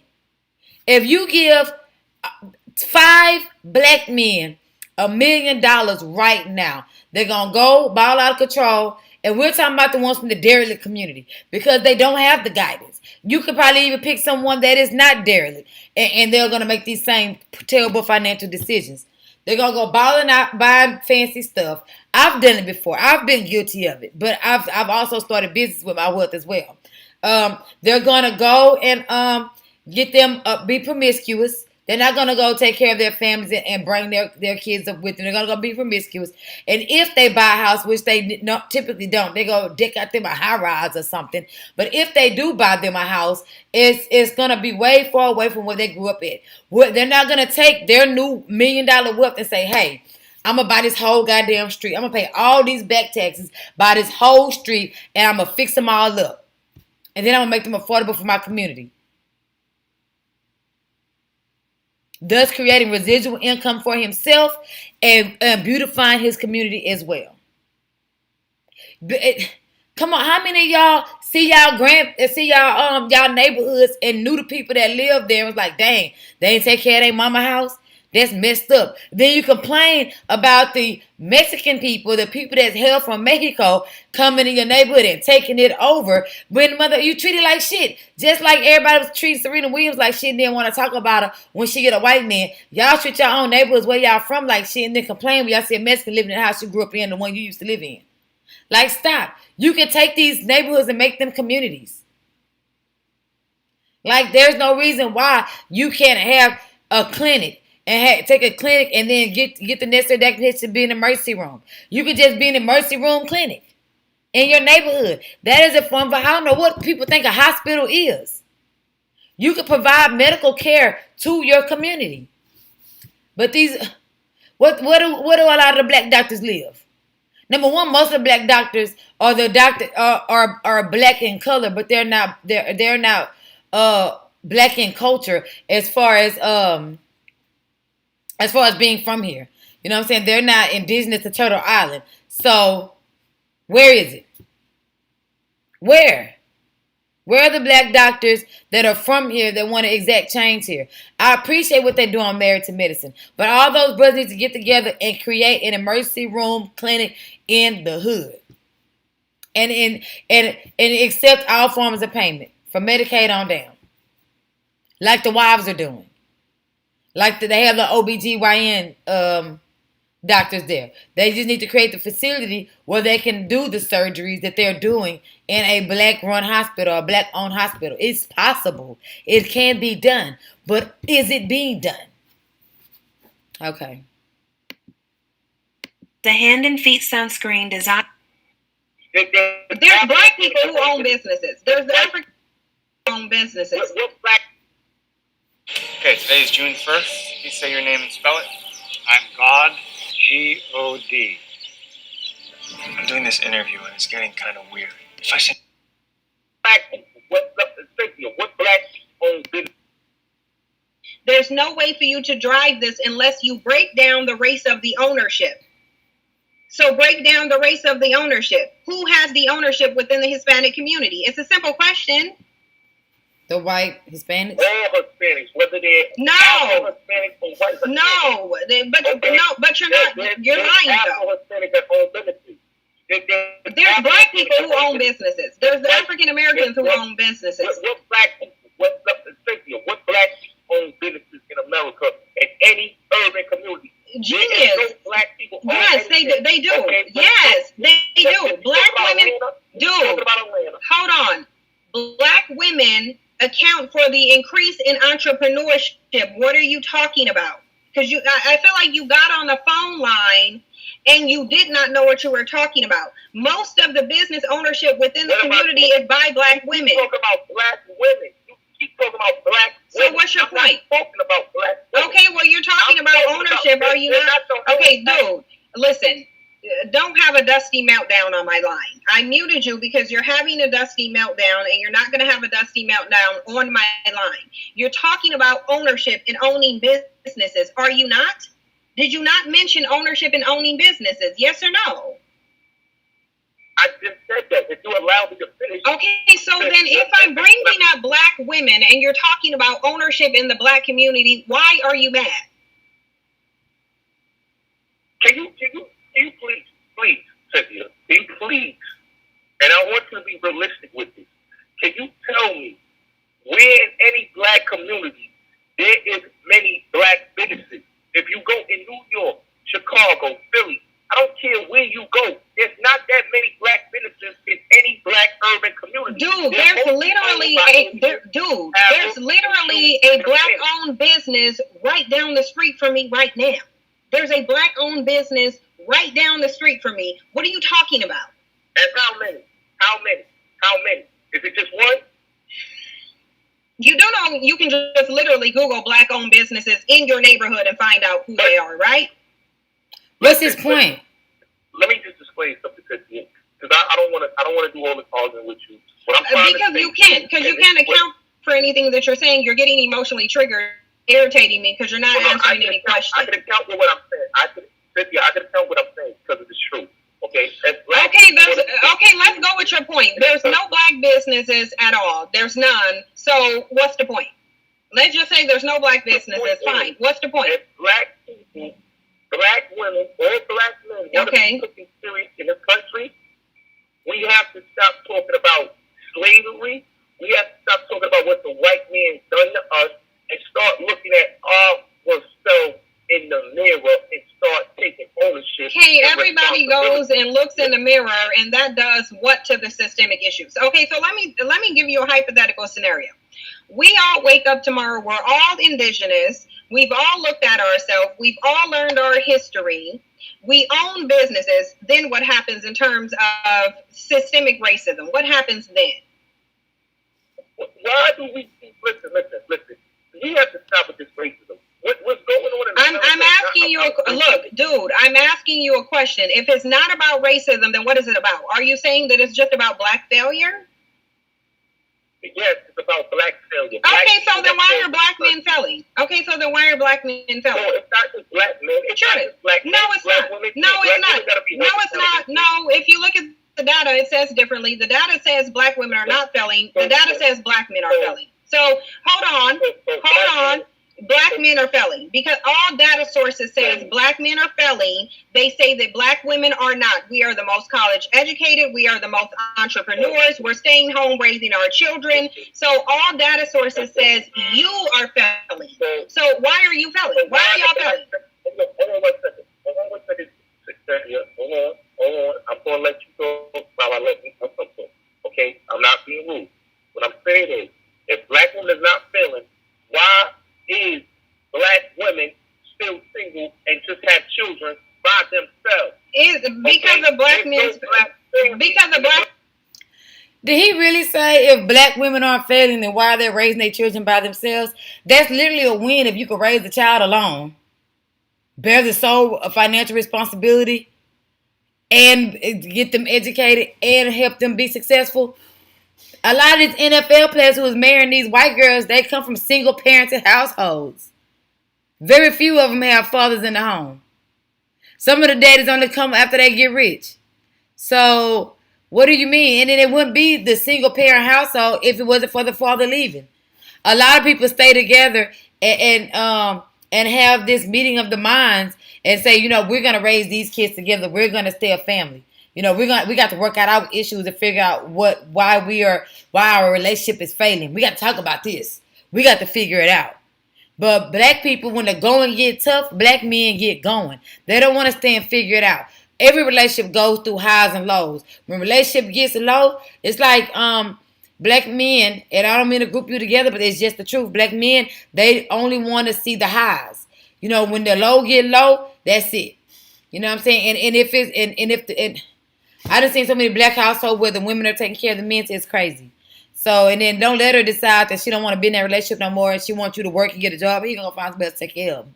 So, we have to kind of put responsibility and accountability where it goes, You can't just say it's the black woman's fault that she's raising these single parent, that she has children be raised in a single parent household, but then not put accountability where it should be for the fact of the household becoming single parented. I know a lot of women who've taken a lot of crap from men just so they can have the family structure, and the kids don't even know all the cheating.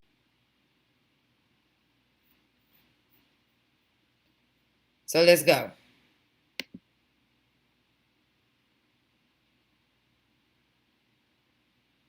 Oh. Black male's failure. Because of the failure.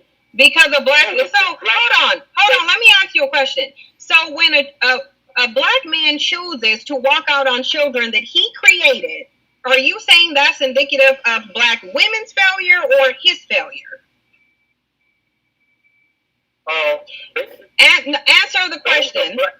Answer the question. Dude, I'm asking you a question. Okay, so if all of them are not leaving their family, then how do you just contradicted yourself. You in one breath you said there's a whole bunch of black single mothers, and then you said black men are not leaving their family. So which is it?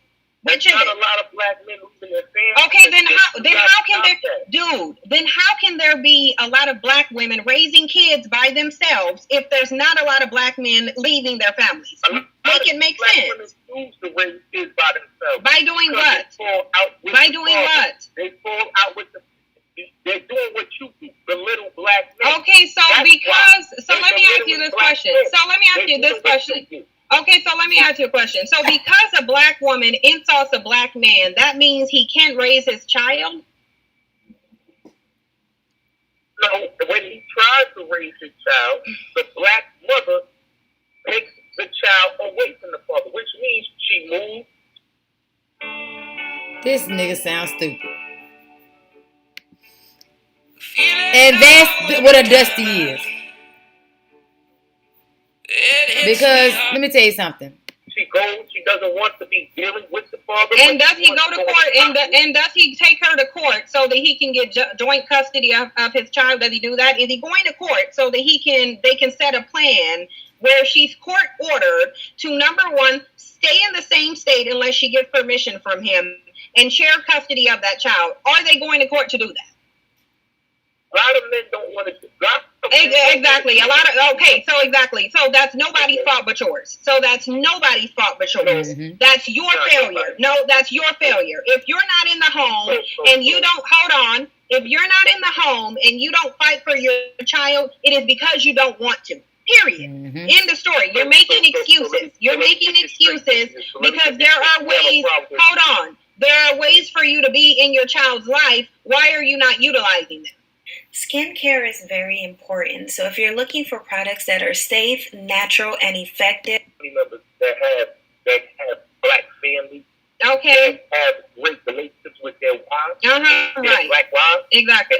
They're not into. They don't have wives that belittle them. Okay, we're not talking. Okay, we're not talking. Then we're not talking about them. We're talking about the ones who are being belittled. Why are they not using their options so they can raise their children? Why? Because they don't want to deal with that woman. They don't want okay, so exactly, so they wouldn't be. Okay, so they wouldn't be because the courts will be dealing with her. So why are they not using the court as an intermediary so that they can raise their children? Why are they not doing that? There's men that go to court. Why are they not doing that? Why? You just said that they're not. So dude, which one is it? Dude, which one is it? Some men that are going to court that is fighting one another. Okay, and what are the ones? And what about the ones who aren't? Okay, and what about the ones who aren't? What about the ones who aren't? Why aren't the ones who are not? Why are they not going to court? Or the ones that's not. A lot of times the child may not be dead. So why? Somebody just handing them a package. Did they take a paternity? So if the child, hold on. Because you're not talking to someone who doesn't know how stuff works. You really need to understand who. So it went from being a black woman's fault to now the baby not even his. You see, that's what a dusty is. And if you don't fit in that category, stop putting yourself in that category. Period. It's black woman's fault that they're single mothers. Then they don't want to deal with her, so they're not even gonna raise the child in a co-parenting situation. They don't want to go to court to absolve themselves of having to deal with her and just deal with the court. They don't want to do that. He just said they don't want to go to court. They don't want to deal with her, so fuck the child. And this whole false narrative that's being put out there that so many women use their children as bargaining chips, that is very few women. Very few women do that. And there's also very few men that take them heifers to court. Because you have rights just like the woman does. Period. So if my homeboy, stay proud, brother, I love you. My best male friend, or my best friend Monty, I ain't gonna put a gender on it. My best friend Monty, he took his baby mama to court and got custody of his son. Like, fam, stop it. Stop it. Like, if you are a derelict and you are increasing the dereliction in the hood, then that's your fault. And black men don't want to tote that L. They want to say, well, I'm successful and that's enough. No. What if black women said, I'm successful and that's enough? Ain't no king, you my king, worship the black man. Ain't no women like, what's her name? Not Sierra, what's the other girl name? What's that gonna make that post and say her soulmate is black? Even though all black men treated like trash people, that's a different story. Carrie Hilson.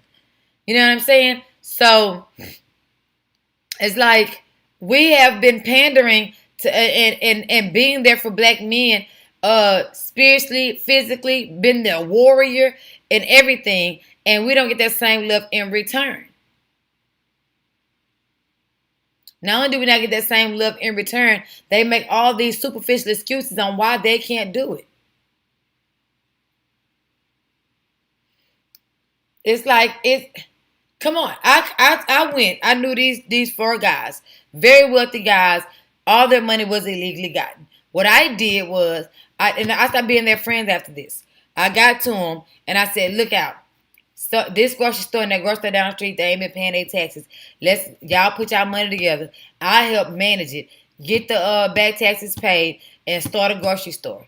I had all the necessary credentials to run a grocery store just from me being in the culinary industry for so long. I had relationships with vendors from seafood to cabbage. You know what I'm saying? And so we could have done this. This is a very, very realistic thing. And these were small grocery stores. They weren't like all huge and stuff.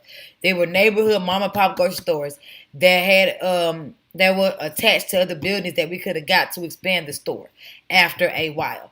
I even said, look, you didn't even put a high stakes illegal gambling thing in the back if you want to.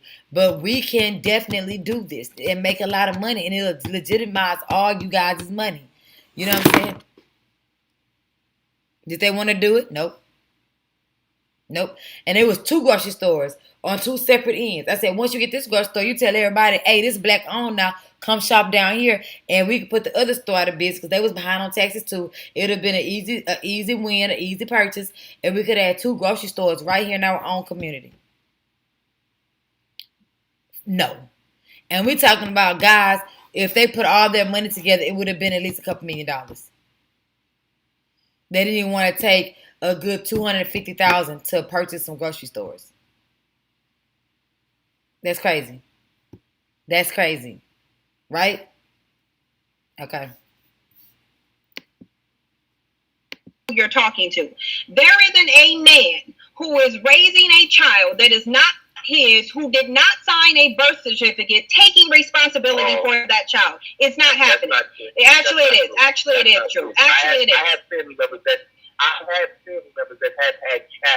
that had children put on that wasn't their child. How do you have a child put on you that's not your child? Tell me the process of how a woman goes. Hold on, dude.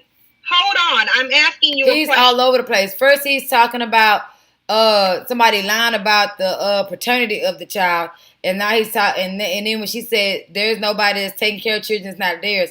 Now he's going into step parenting. Stay focused, brother. You're jumping around here and there and here and there. I don't see how come she ain't got a headache by now.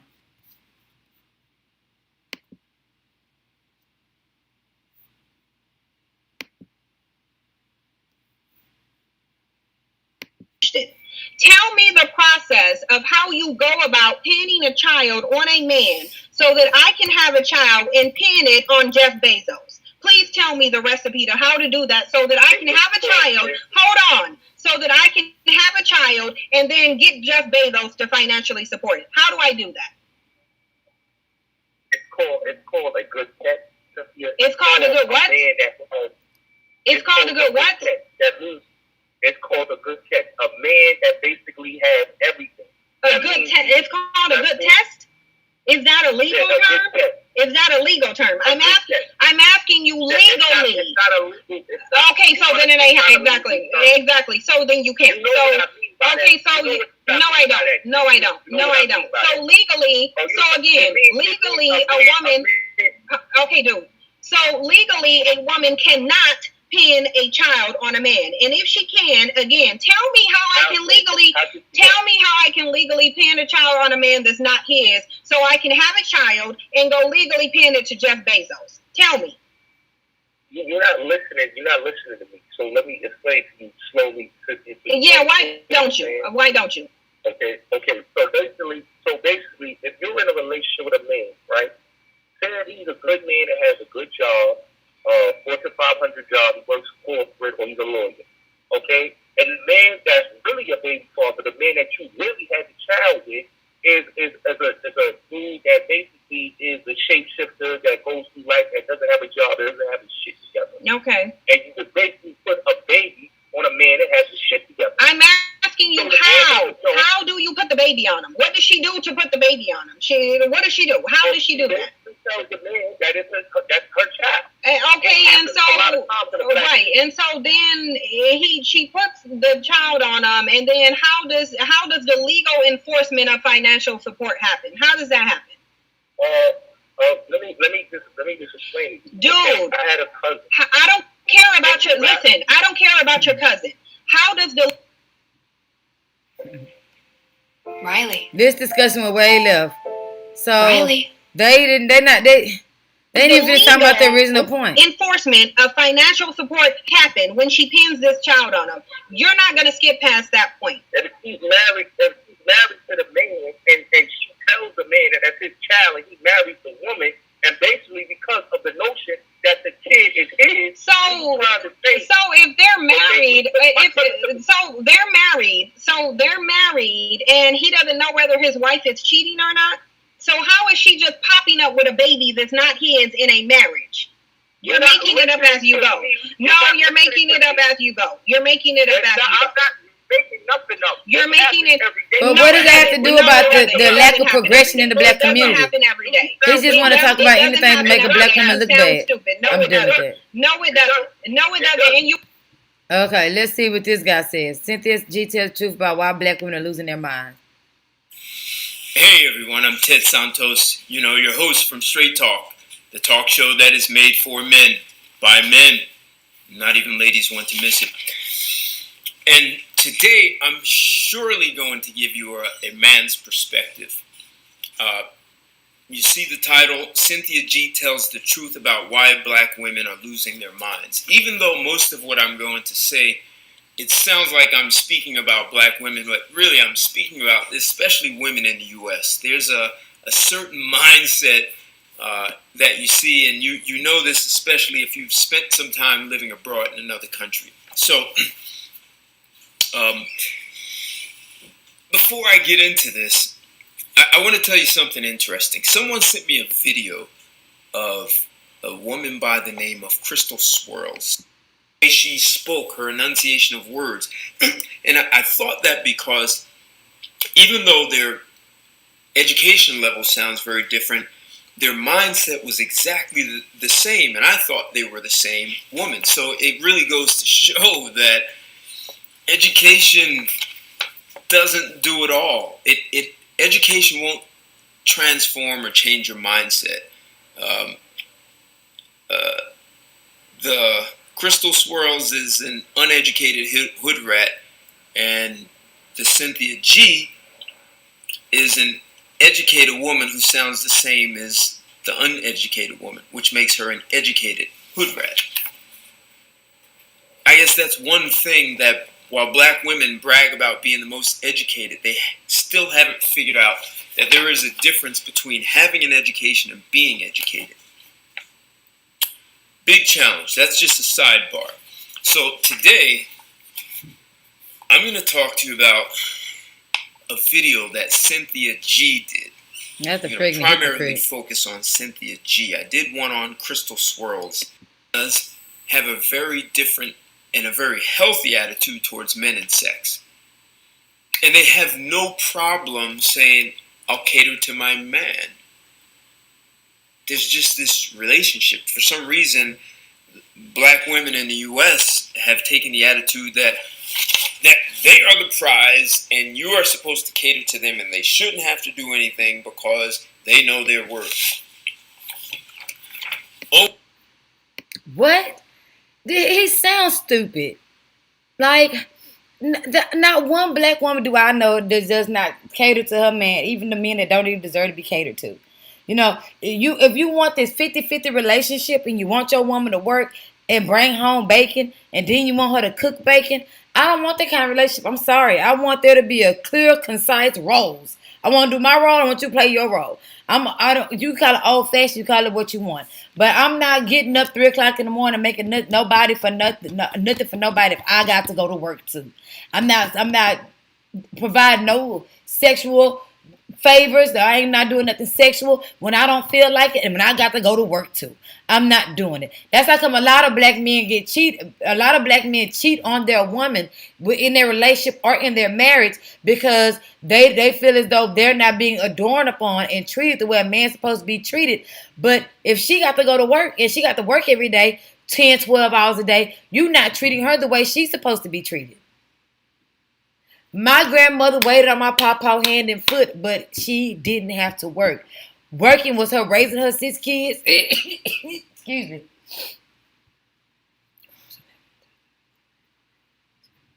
Raising her 8 kids. My Uncle Daryl died when he was a baby. I never got to meet him. But raising her 8 kids, and taking care of her man, taking care of the house. If my papa was tired, my grandma cut the yard. She wasn't tripping. You know what I'm saying? Because she didn't work. When she wanted the house to look like a brand new house, she remodeled the house. Y'all remember them old fashioned pictures that were mirrors and you had to put them together? She would take those, move those around. You know what I'm saying? Now, Papa would fund this, but she would do it. She even changed the carpet one time. Because Papa took care of her. He'll buy her, Earl, I want some new carpet. He'll buy some goddamn carpet. She put it down her goddamn self. So it's like you want to be catered, but what are you catering? You gotta stop it. Stop it. I'm so sick of this shit. If we're in a 50-50 relationship, you my roommate, and I ain't dealing with you on a romantic level. Period. And then I was talking to a friend the other day. He was like, well, that just means that you're lazy. No, it don't. It's hard taking care of a house. Why you think black single parents are so stressed out all the time? And black women are dying at a younger age due to the complications of stress and stuff like that, because it's hard raising a child, let alone having to be the sole provider for that child. That ain't no motherfucking easy feat. Ain't no goddamn cakewalk. Knowing if you ain't got it, ain't nobody else coming with it. You can only rely on you. No one is going to help you. Mainly the person that's supposed to help you that you made this child with. The reason why black men back in the day were more successful because they had a well-rounded household. They had a great example of a man that was providing for them. They had a mother at home nurturing them and talking to them and teaching them about the ways of life and how the world was going and letting them know they are somebody, they are special, they can be somebody. A black single mother, she just as tired as any working man. But she don't get to come home and put her feet up. She got to come home, take off her work shoes, and put on her slippers and go and cook, provide, check homework. Eventually, something gets lost by the wayside.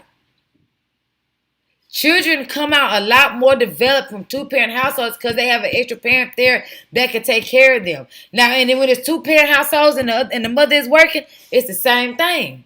No one is there to really raise them. Most kids learn about sex from the internet, not from the parent. You can't even gauge or protect their innocence from the evils of television and the internet because you're not there most of the time.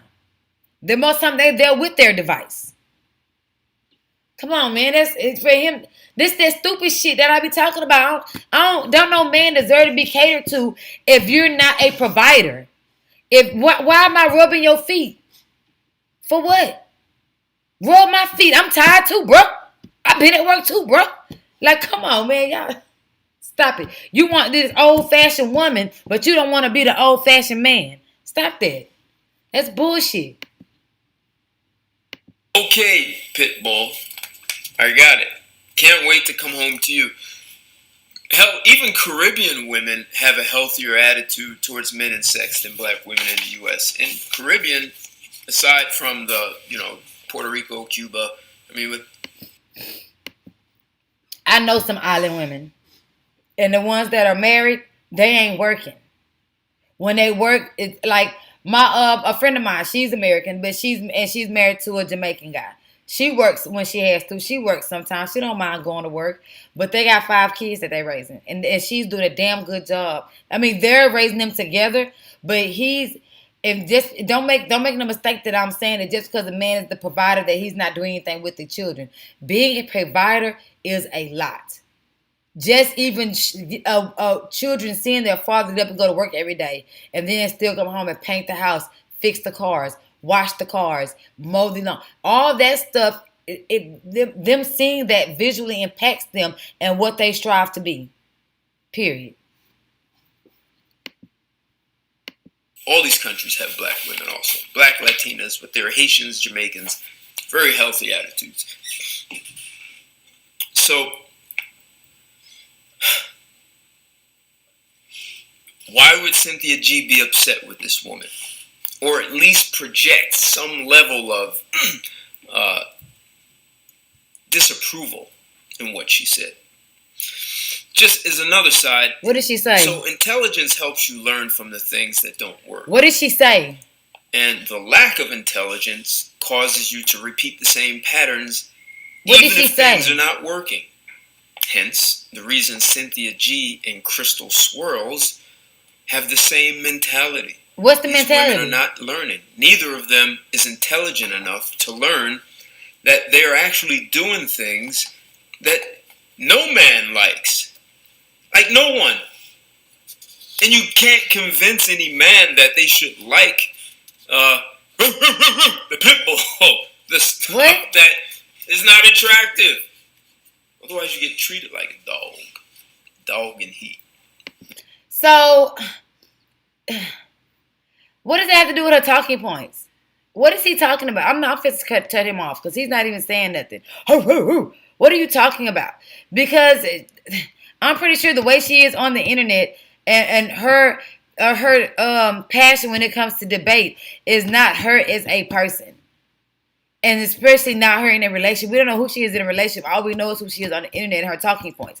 So if he's not going to debate her talking points, it seems like he's just going to make assumptions about how she is as a person. Then, okay, again, that goes to my point of that dusty mentality. Like, bruh, what did she say that you are responding to specifically? Because I think she is more than happy that her internet persona is keeping men like you away from her. You're saying Caribbean women have a healthier attitude when it comes to sex than black women. What are you trying to say? They're more promiscuous, more willing to have sex with you? What are you saying? Bye. Dusty. Next. A pregnant hypocrite. Oh, Lord.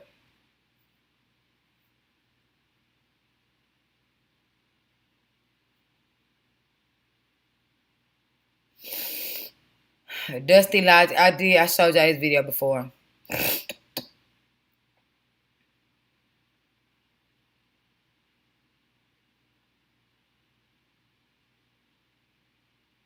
Okay. With Zillow 360, you can buy, sell, and finance in one glorious low-stress bundle. Stay cool after your workout with a hydration watermelon smoothie. Order online. Smoothie King. Rule the day. Let me see. They will walk past everything if you're not that. So I hear a lot of men asking, well, what do you bring to the table? And women are now so attractive and, making money and all these things. So we feel like, well, that automatically makes me a good catch. Look at me, I'm attractive and I make some money. Do you understand that even if you have a good paying job, a man will walk past your six-figure making self and as attractive as you are and go to the mugly girl at Burger King because she knew how to be his piece and how to give him what he really was looking for? It doesn't matter what you make. Men don't care. When men ask you, what do you bring to the table? They're simply asking, do you know how to be my peace? Will you listen to me? Will you encourage me? Will you help me to pursue my dreams and to be a better man and a human being? Are you compassionate? Are you kind? Are you loving? Are you nurturing? Will you pray with me? Will you pray for me? I'm out here fighting the world. I don't want to come home and fight with you too. If I'm going to fight, I hope that you'll fight with me and fight for me. Are you going to be everything that I need? Because at the end of the day, what I'm really looking for is peace and stability. They will walk past everything if you're not that. What? That don't have nothing to do with Cynthia G. Those are literally none of her talking points. What? They just glaze over this social and political disadvantage that they're at, and the economic disadvantage they're at. They just. No one wants to talk about the earning gap. They can't rebut her. What does that have to do with anything? Any of her talking points? Nothing. She talks about play. It's 6 minutes.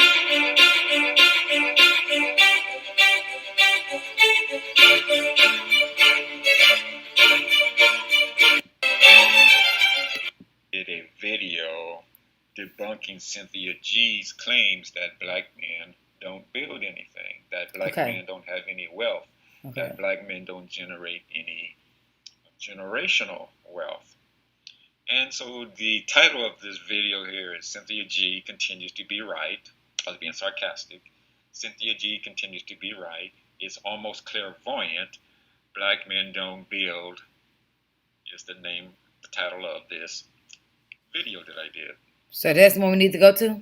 And so I went into the comment section of this video today because it was another sister that came into another video chat, leaving a message about if she wanted to get a job, or could she get a job at, from a black man. Now, that had nothing to do with this video here, but with this video, I shared it to her. Thank you. Wait, I got some for you. Stay right there. Let her, see this video that black men do build, and if you do want a job from a black man, boom, here you go here. I'm gonna go in the garage and give it to you. Went into the comment section of this video here, and then I scrolled down to Empress Acapella. Now, she commented 4 weeks ago. I want to show you guys, man, how ridiculous some of these sisters are, man. Even when you show them proof, they will not come back and say, hey, you know what, brother, you was right. I apologize. This is what she typed. She's typed. Because the video here shows Fortune 500 companies, or 500 enterprising black companies that make from almost $10 billion a year to $1 billion a year. So I'm guessing, because she might not have, and this is no put down to this sister at all. It isn't. But I'm thinking maybe she feels she doesn't have the education to get into one of these corporations. So she goes, no grocery stores though, no medical institutions, not many architectural firms. They right. Meaning, I guess she's saying Cynthia G is right. When she says they right. Way too much to be desired, so point lost in translation. Okay, so she said the point was lost in translation. Now, I did this video to debunk Cynthia G saying that black men do not create generational wealth, that black men do not create not just businesses, but corporations. And so I just read to you what Empress Acapella said. No grocery stores, no medical institutions, not many architectural firms. You're right. Way too much to be desired, so point lost in translation. So what I typed in, I sent her a couple of links to debunk what she said.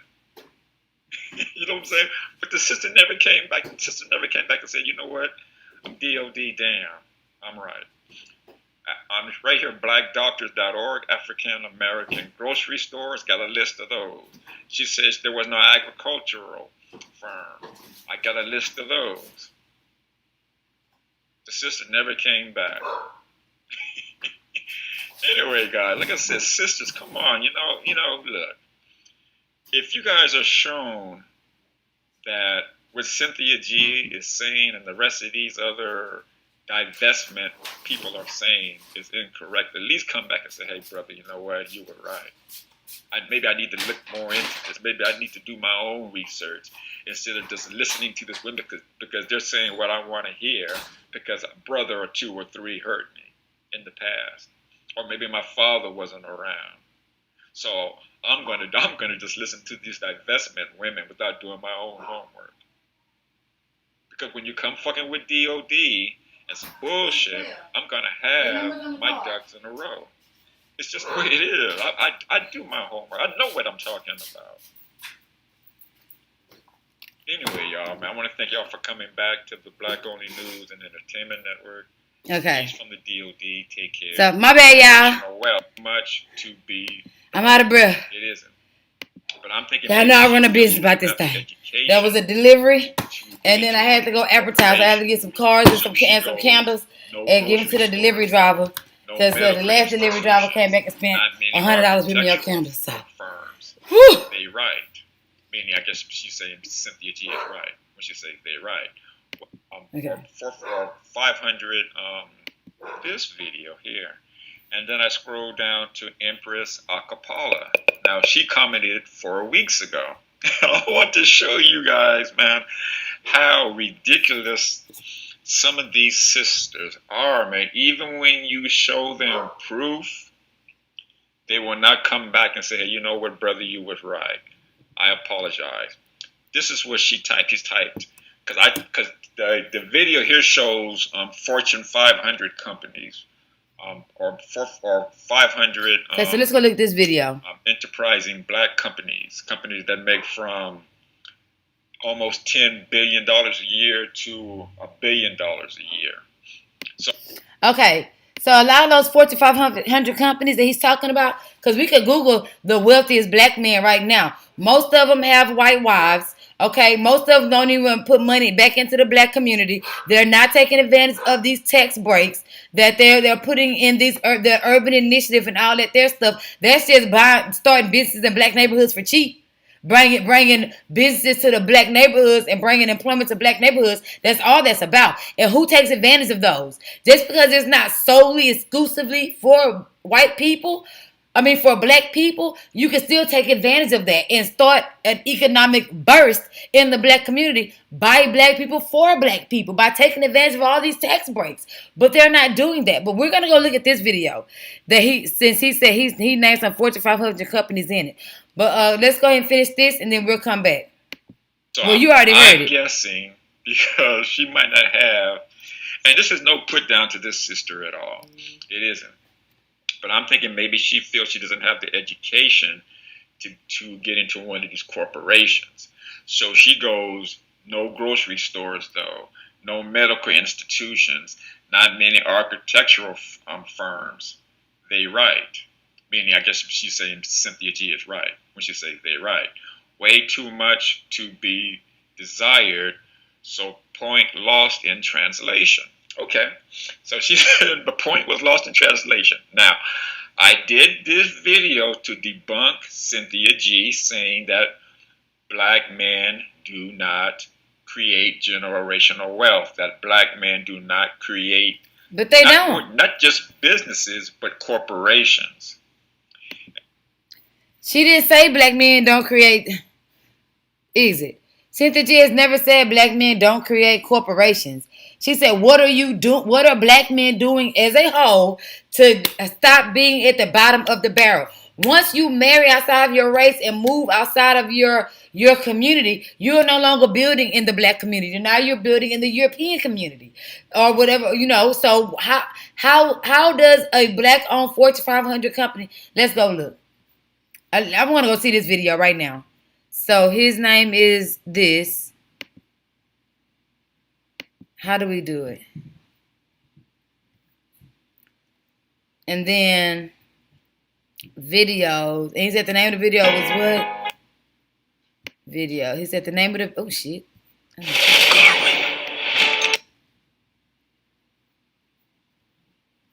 But there's the Black 500.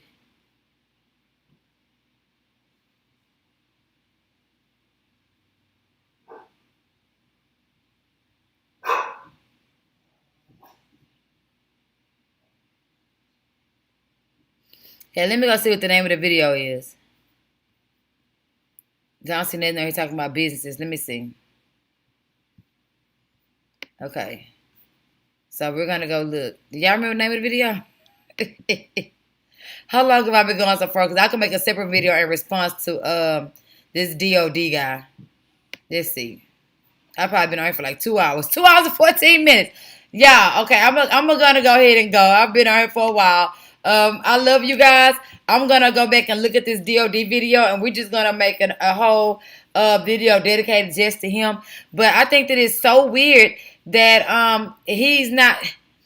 Okay, we're gonna dissect his video bit by bit, and I don't want this video to turn into 3 hours. So I love you guys. I'll be right back.